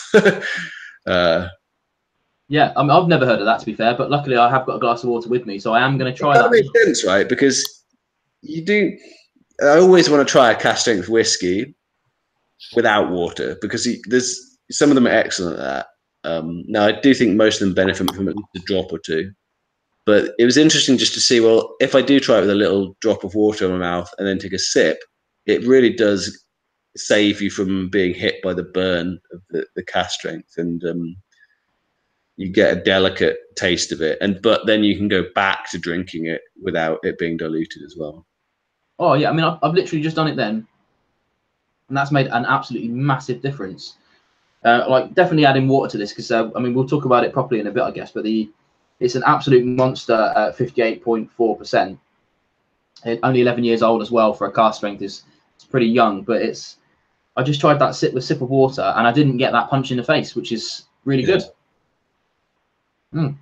Yeah, it was interesting because Eric and Allura certainly know their stuff, but it's weird because I've literally never heard that, and I've been to a fair few tastings, and it's not a big world, whiskey. You meet people who really know their stuff quite quickly as soon as you get involved, and I've never heard it before, but it definitely works. So interesting wrinkle, I think, on diluting is to try, even if you then dilute it afterwards, I think worth trying that first.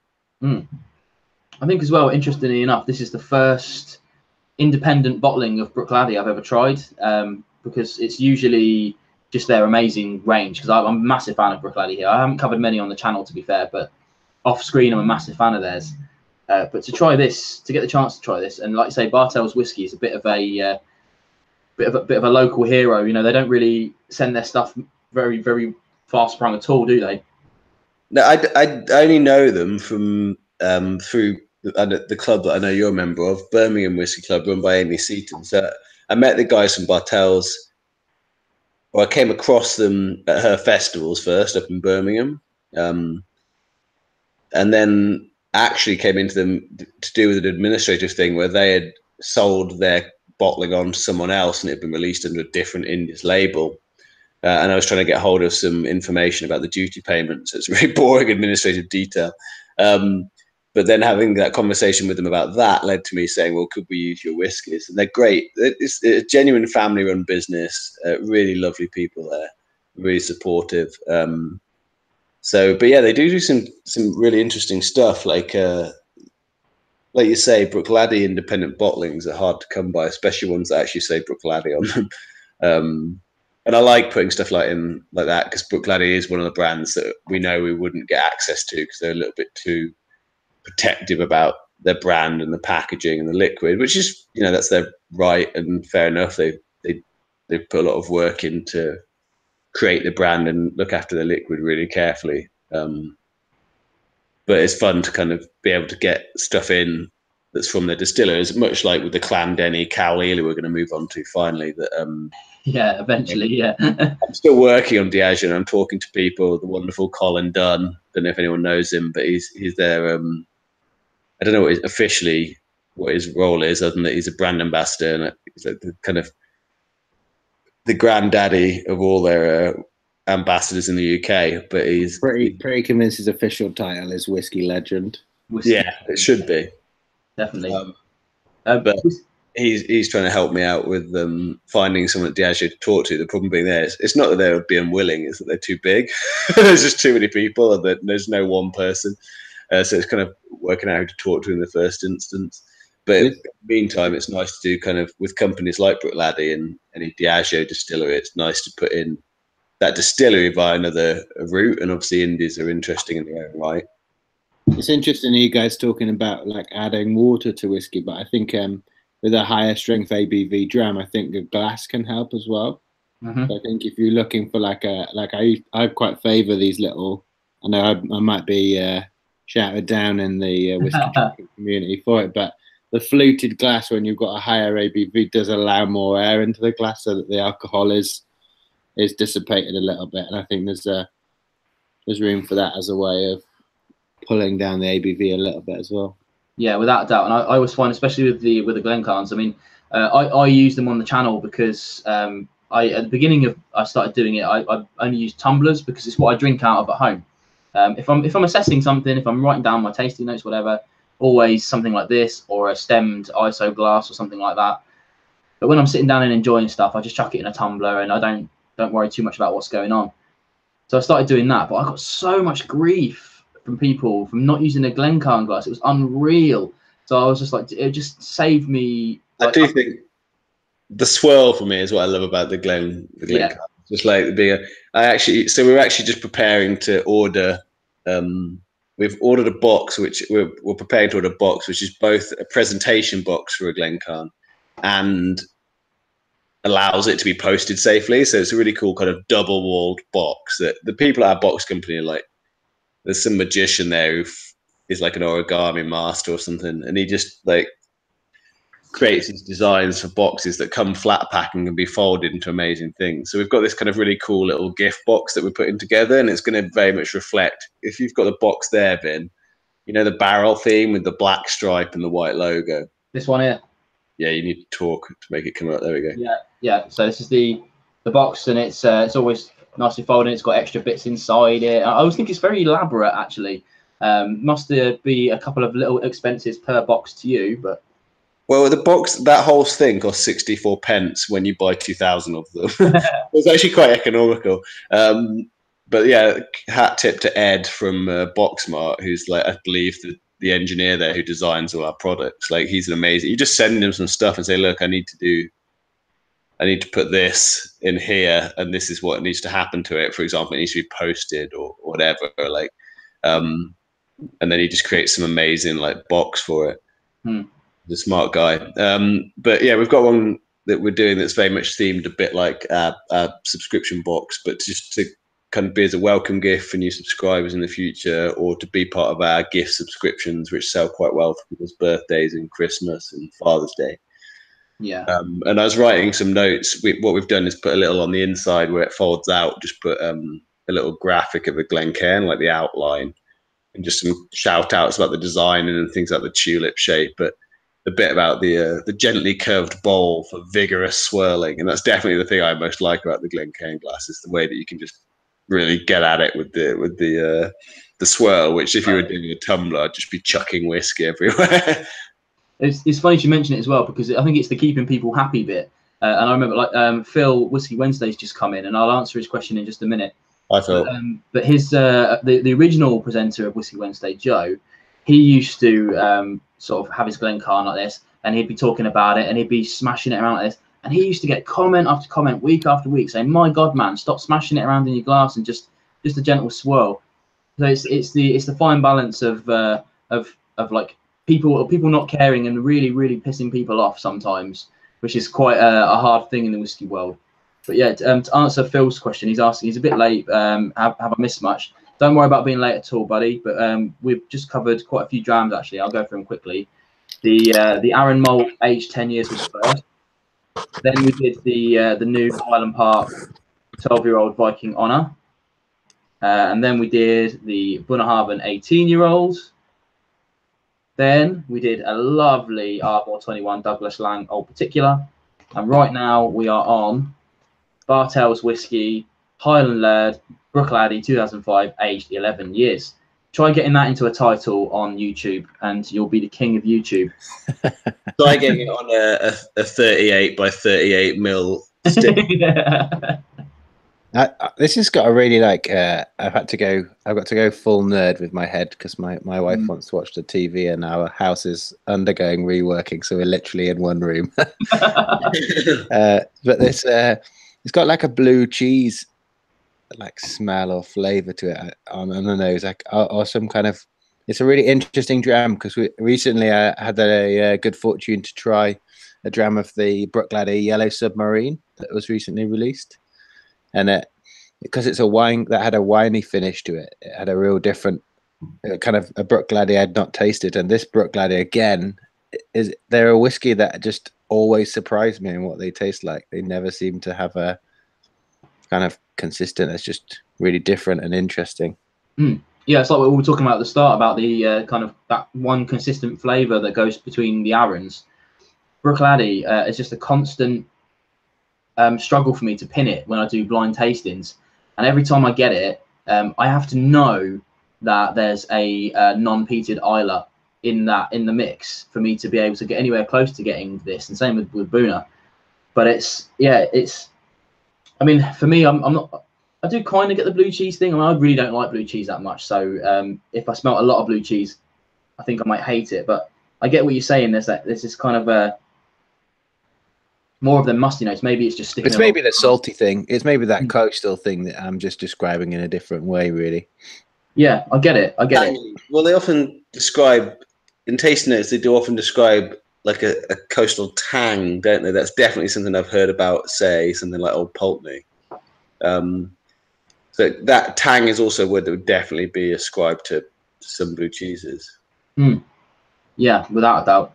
But I think this just shows. So I went to an event on Monday called Think Whisky, and it was a whiskey trade event, which I found out very last minute from the guys at the Cotswolds Distillery. Kevin says hello, Vin, by the way. Oh, excellent. Yeah, Kevin's a good lad. I really like him. And it was an interesting event in some ways, and the most interesting part of it was in the morning there was a debate, and on the panel of this debate they had a couple of people from the host company, which I think was some kind of spirits or drinks industry magazine and publisher, like Drinks Retailing News or something like that. You know, like one of those things that turns up on Have I Got News for You is the guest feature in the kind of name that headline bit at the end. Yeah. Drinks Retailing Weekly, everyone's favorite weekly magazine. But the panel there was the Chaperone's Black Rock bar in London, which is a pretty special whiskey bar, and also runs actually another whiskey subscription, Whisky Me, which is Cura whiskey pouches. So it's a different model. It's 50 ml every month, basically. So Tristan, he runs that, and then they had the buyer, the spirits and wine buyer from Waitrose. They had a chap at Archie who manages a famous whiskey shop up in St Andrews, and is that Lothians? Yeah, it is. And then they had the bar manager, or the head bartender. I can't remember. He was senior anyway, from a series of really fancy whiskey bars and restaurants in and around London, like Mayfair, Canary Wharf, those kind of things. I can't remember the chain. I say chain like it sounds like it sounds cheap, but they're really expensive and prestigious places.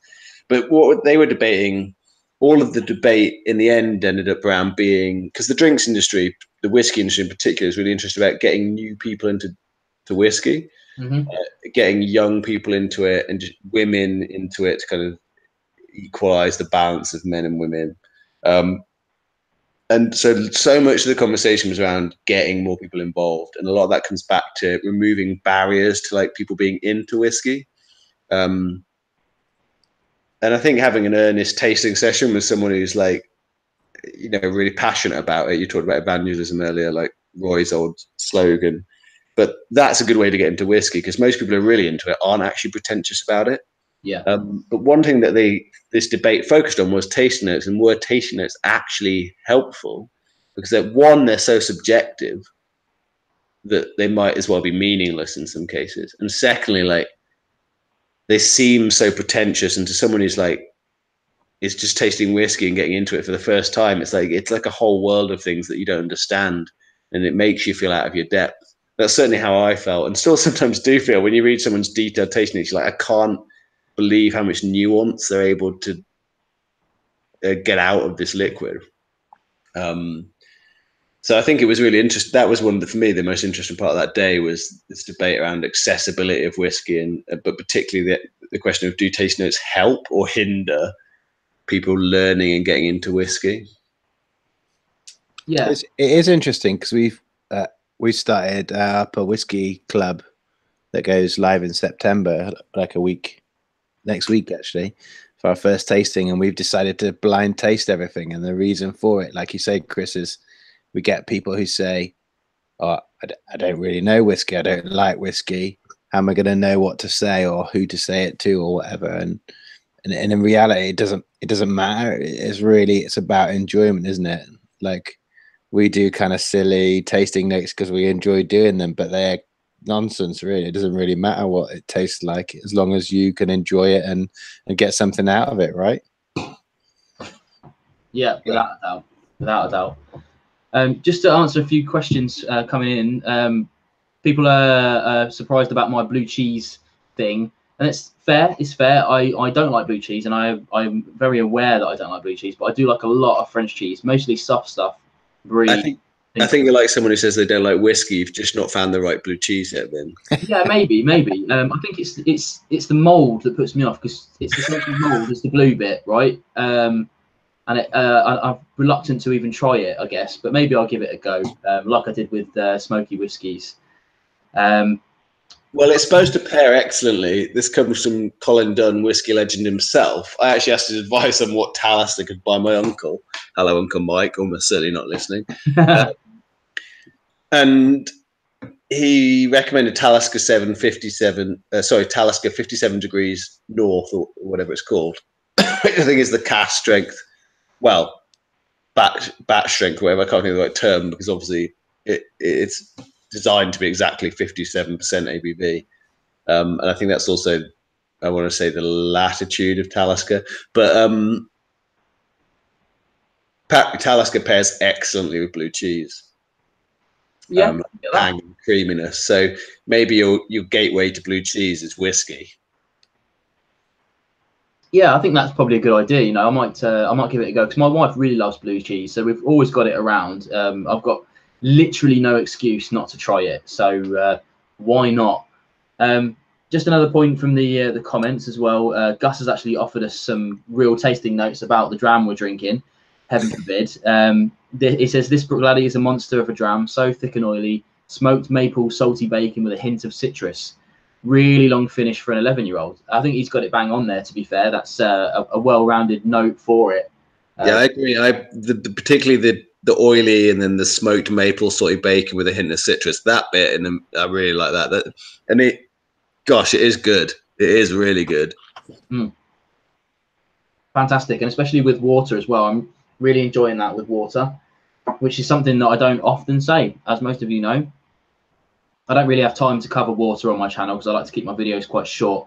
So I don't know, maybe I should do some extended extra videos, and maybe have 2 in one day, one with water, one without, or something like that, to appease both sides of the coin. But yeah, who knows? It's something for the future, that's for sure. No nonsense whiskey diluted. Ah, nice. Yeah. It almost sells itself. Yeah. No, but I think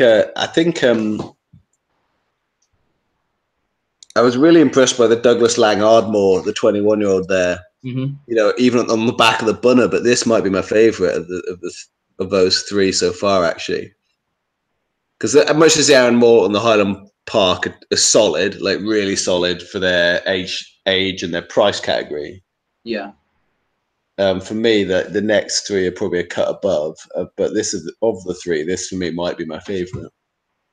Yeah, I mean, for me, although I do, we spoke about it at the start. I do particularly like the Arran, and actually now the 12 Highland Park 12 again. But the tasting really started for me at the Buna 18, and is I don't want to say getting better because the Buna is just amazing.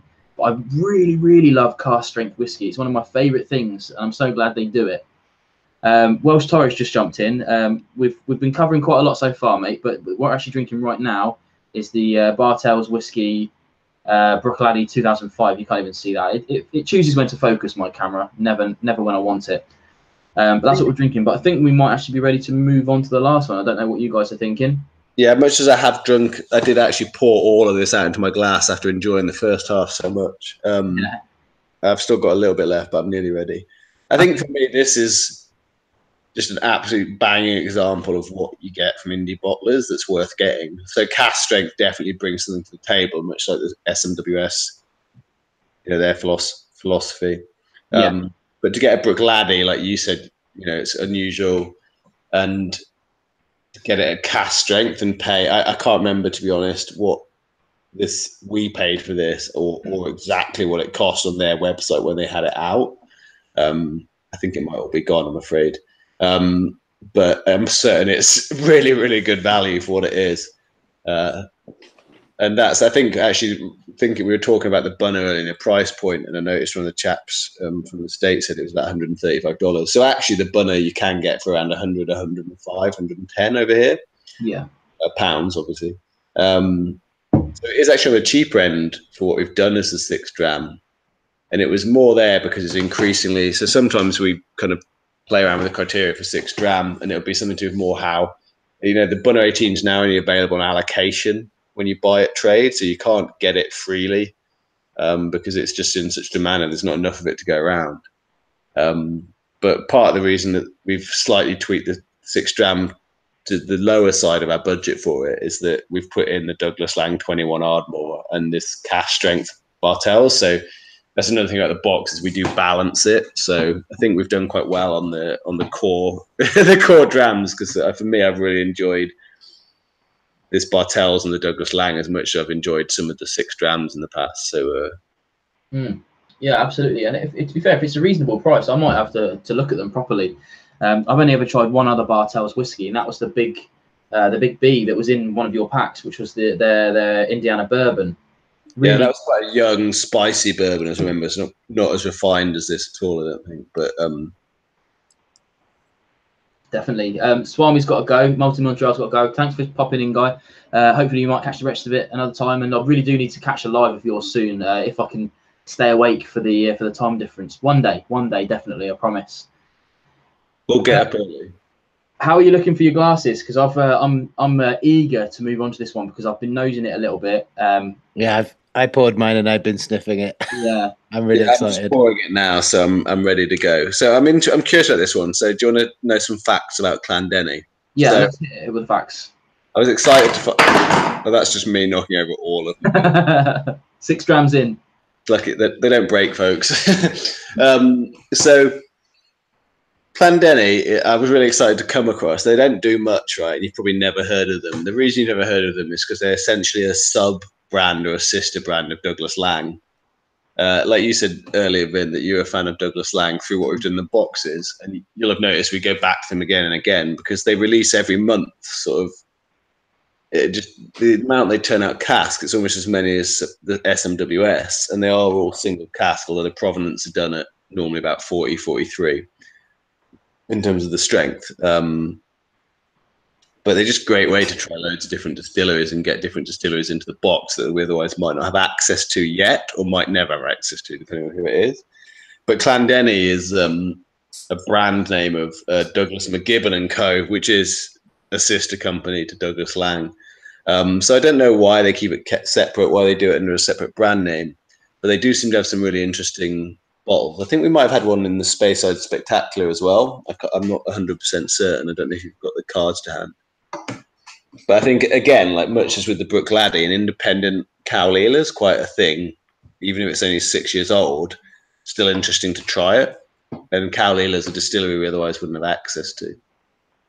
Yeah, really, that's strange because I know they're particularly free with their single malt. You know, like if there's a blend that's a little bit smoky, it's more than likely going to have Caol in it somewhere. So I'm surprised that they're so tight-lipped with their stuff with you guys. Maybe it's just their. Well, it's more than just their Diageo brand, and it's Diageo, like I said earlier, it's just they're too big to get access to because you can't find the right person to ask the question to. You know, we've been advised by people just to go ahead and do it. Yeah. Like kind of ask for forgiveness, not permission, but it's really not how we work. And I don't want to, you know, you ruffle one set of feathers in the industry and everyone knows about it. And I don't want to be in a position where I compromise what the business is doing just because I did something a bit rash. There's enough of the whiskies to go around is how I look at it. So hopefully one day we'll get them on board. I really want to know if anyone had any of there's a couple of like Clan Denny blended. There's an Islay blended, and a Space I blended. They're like 30 quid. I'd really like to know how good they are.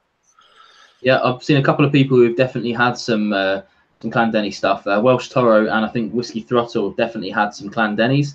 They might be the ones. He said here, Whiskey Throttle especially said he's had a 47-year-old Invergordon. Oh man, I love well-aged Invergordon. Oh, amazing. There's a I saw a Mortlack kicking around, a Clandenny Mortlack. It's only $259.99. Oh, that's hang on, wait. Did we not put in? Was it not Clandenny Mortlack we put in into the Space Side Spectacular? Or was it a Provenance Mortlack? I think it was a Provenance. Clandenny before. Let me check my my little back. I think it was a Glen something. I'm pretty convinced it was a Provenance one. This is a really interesting dram. I love Caol, and it's got that amazing big smoke on the nose. And the kind of lemony. I think Caol, again, going back to the Arran, like you said earlier, Vin, where you've got a profile that fits.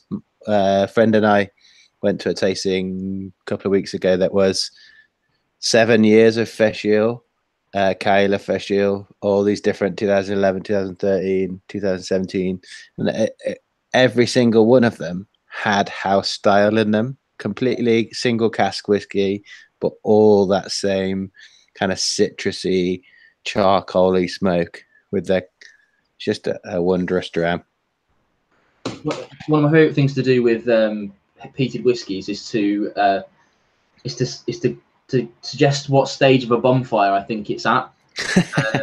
If you get what I mean. So because you've got a kind of like a light smoke, which is a bonfire running, and then you've got like as it's starting to die, it starts to kick out a bit more smoke. And then you get the really ashy, like the Freud style ones, where it's just like a dead bonfire that's like maybe the next morning, and it stinks like an ashtray kind of thing. You know what I mean? So I think this fits in with that kind of.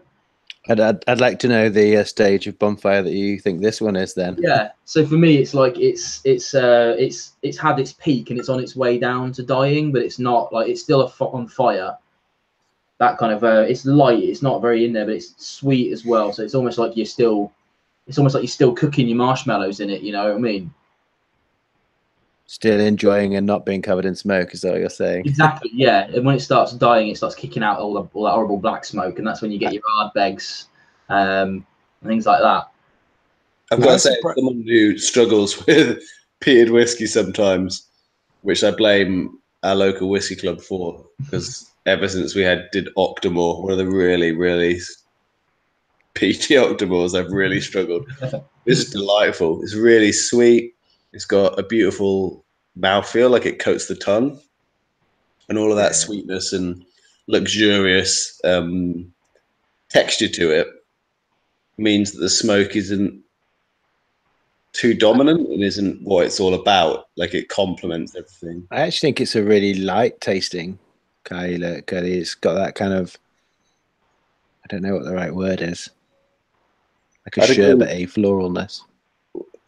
Whiskey Wednesdays just said it's got a white chocolate creamy note. It's definitely creamy. The mouthfeel and the taste, in fact, kind of like soft creaminess to it.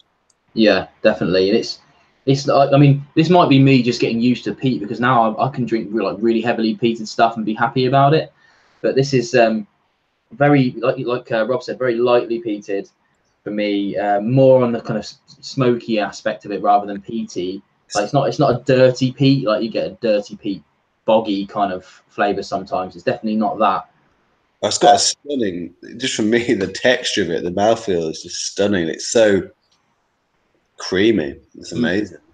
Yeah, I'm really glad we left this one till last. I know it was kind of a given because of the peaty nature of it. Because actually, we've only had a few really, really light ppms going through this tasting, but this is an excellent one to finish on, which is really bizarre considering it's literally the youngest one on here by nearly, well, it's by 4 years, the youngest one on here. And yeah, it probably in the top 3 for me out of these, which is, oh, I don't know, maybe not, but it definitely beats the Arran 10 and the Highland Park 12. Daddy Longlegs. Nice. But actually, this one's a bit more expensive than I thought. Like I always thought, because it's only 6 years old, it might be a bit cheap. But if I'm not mistaken, I'd need to double check the cask, but I think it might be about 60 quid a bottle. Wow. Yeah. What's interesting about this is this 2011 was our favorite Frigiel as well. 2011 was our favorite Frigiel, and it had a really similar kind of note to it. I know that's kind of probably just chance, but. And Chris is right, 58, 57 on Master of Malt. Yeah.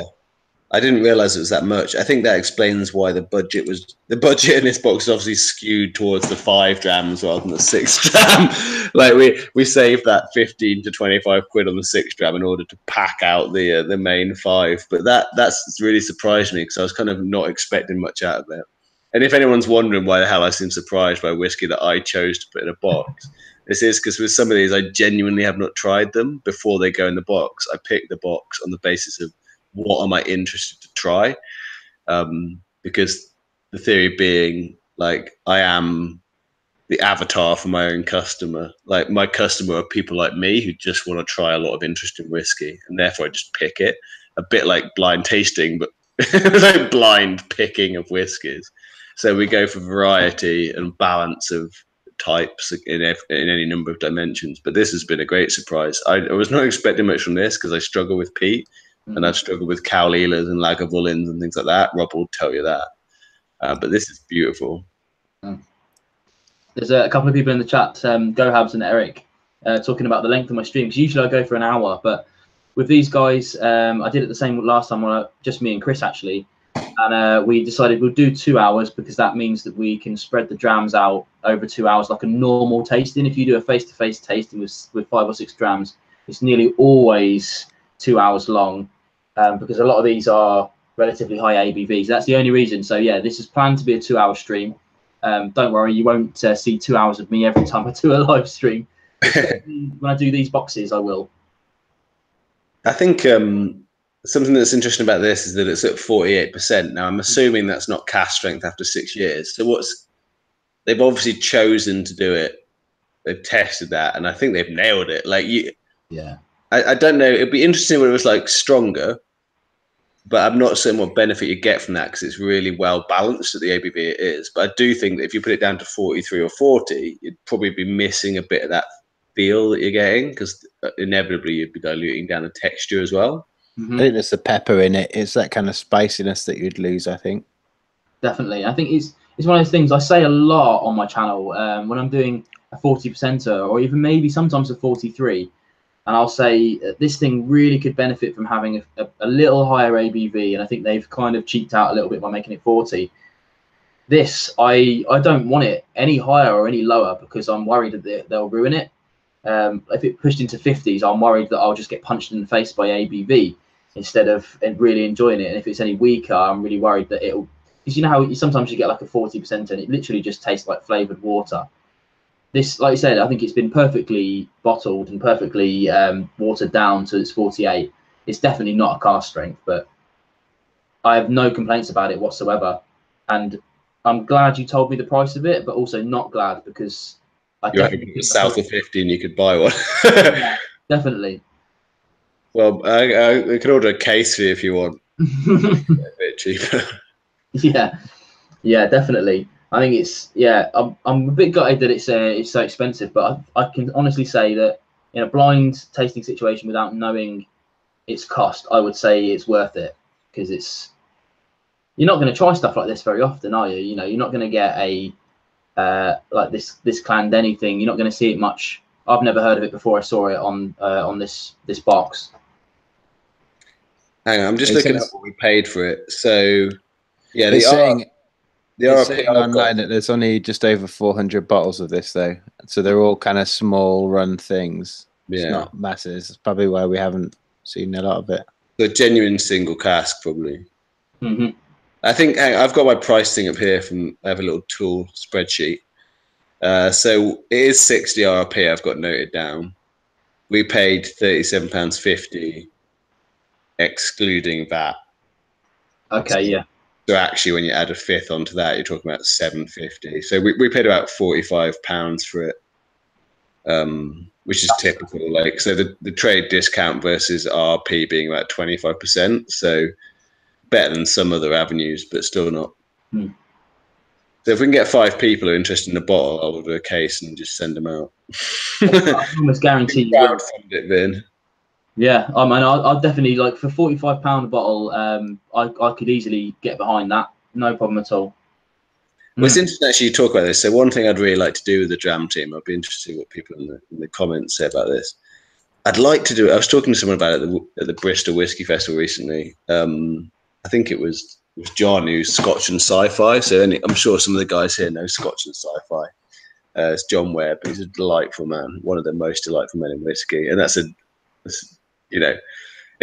field where there's a lot of really delightful people.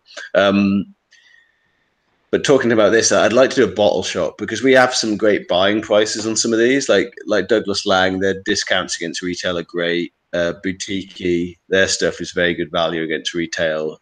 Same for Loch Lomond, Glen Murray, and a few others. Like, I have no problem at all for subscribers that are trying to pass that on, like, as a benefit. The problem being, like, for us, like, to buy and hold stock is expensive, both in like the buying of it and then the storing of it somewhere. And then if you don't sell them, it's just liquid that we have no use for. Because at the moment we put everything we buy into boxes, and there'll always be a way we can sell those as one-offs or to use them up. We use some of the old subscriber stock for gift subscriptions sometimes and things like that.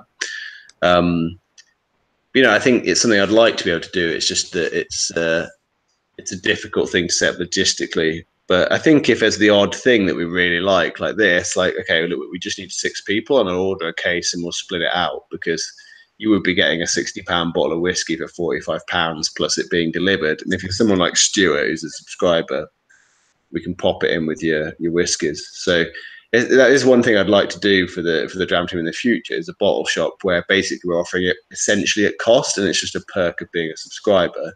And ideally, we'd send it with your next box. It's just the problem of it sounds like a daft thing, but like, there's no easy technical solution to automatically shipping a whole bottle that you've ordered separately with your subscription, because the warehouse just don't see those two things go together. It's a bit of a tricky one to get your head around. Absolutely. Just to pick up a question, Whiskey Throttles said, ever had any Duncan Taylor?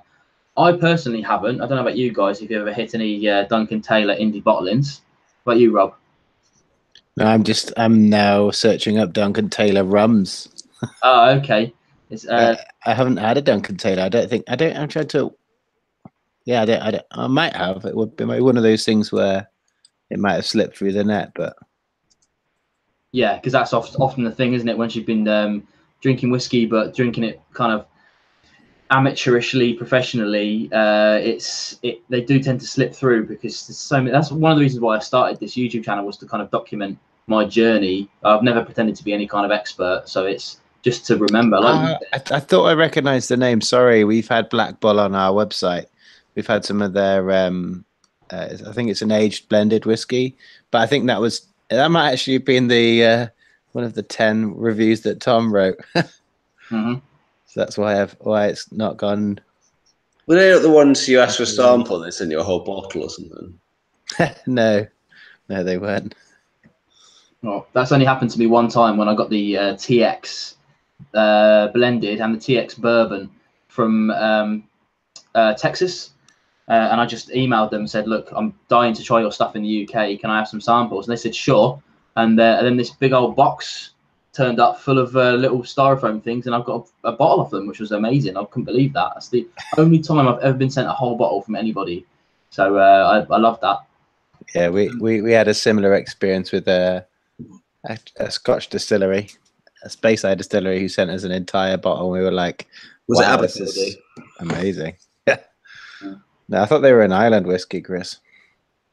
No, that's Tullibardine. Okay.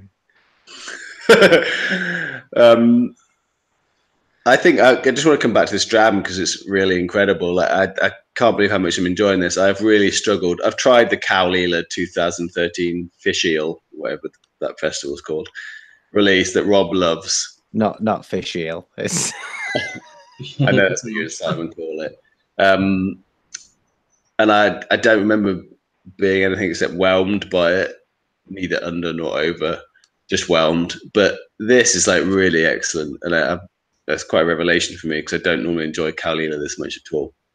I've often said to you that I think that Octomore was probably just not open long enough, and it was punchy, and a lot of smoky whiskies you need to open the bottle, you need to sit with it. Even in the glass, I think smoky whiskies open up and get better, not just in the bottle. That you need to kind of spend time with a smoky whiskey to really enjoy it. Yeah, well, I've seen off all of that Caol, and other than that, the Bartels. So I think those two for me probably the two favourites. But the Ardmore, and that's a high bar because the Ardmore was cracking. Absolutely. Well, that brings me on to my next point, really, because we're in the dying moments of the 2 hours.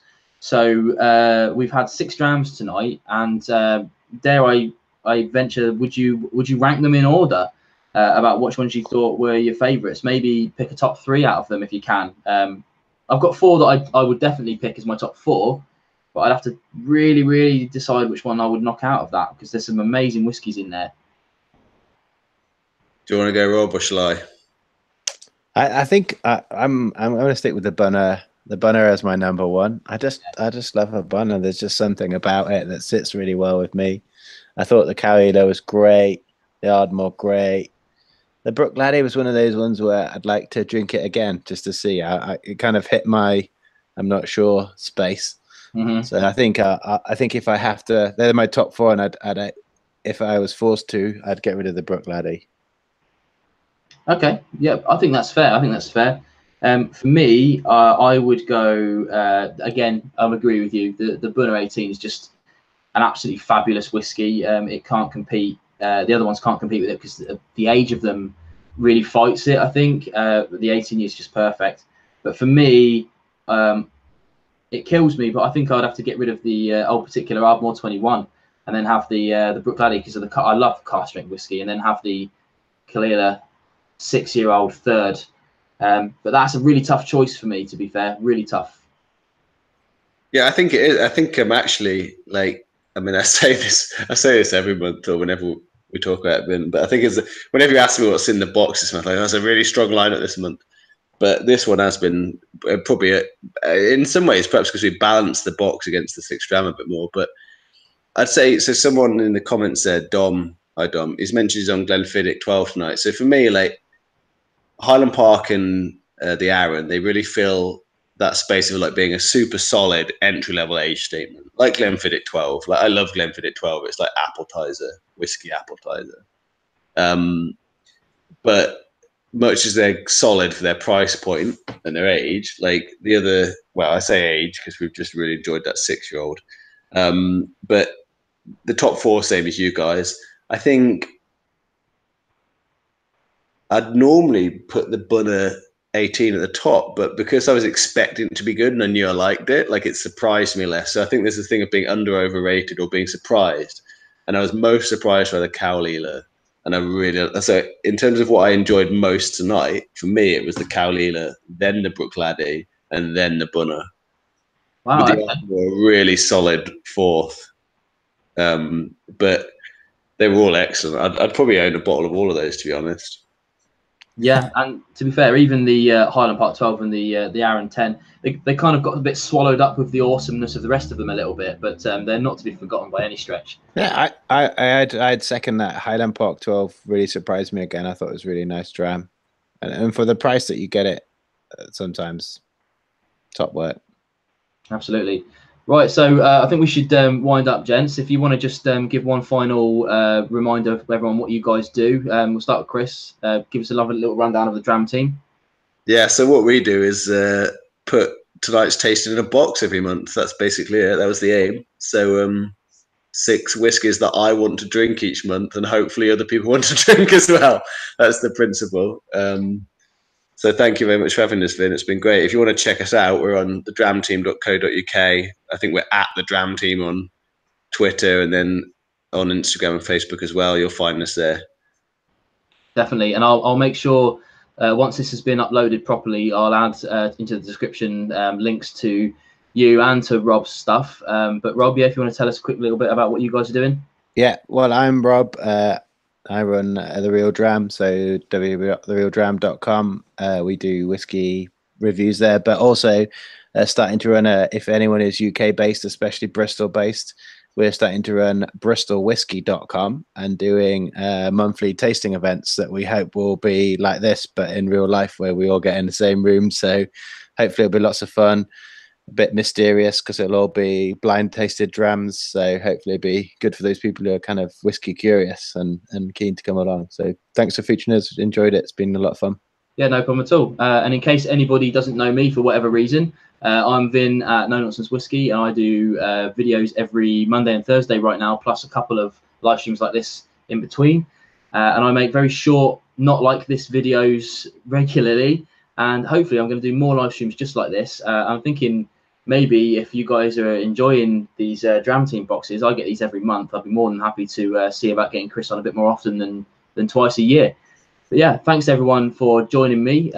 Sorry to those guys who have just joined in. I know I undercut another channel tonight, unfortunately, but that was a scheduling issue for us. We couldn't really back out of it. But thanks very much for joining us. And sorry to Maltman Mike. Hopefully he got some good views, and I'll enjoy watching his video in probably just a minute. Actually, that'll see me to my bedtime. Thanks everyone for joining. Thanks to Chris and Rob for joining in. Hope to see you guys again soon. Yeah, thanks so much for having us, Vin. It's been a blast. More than happy to do it again. Yeah, same here. Cheers. All right. Cheers, everybody. Good night, everybody.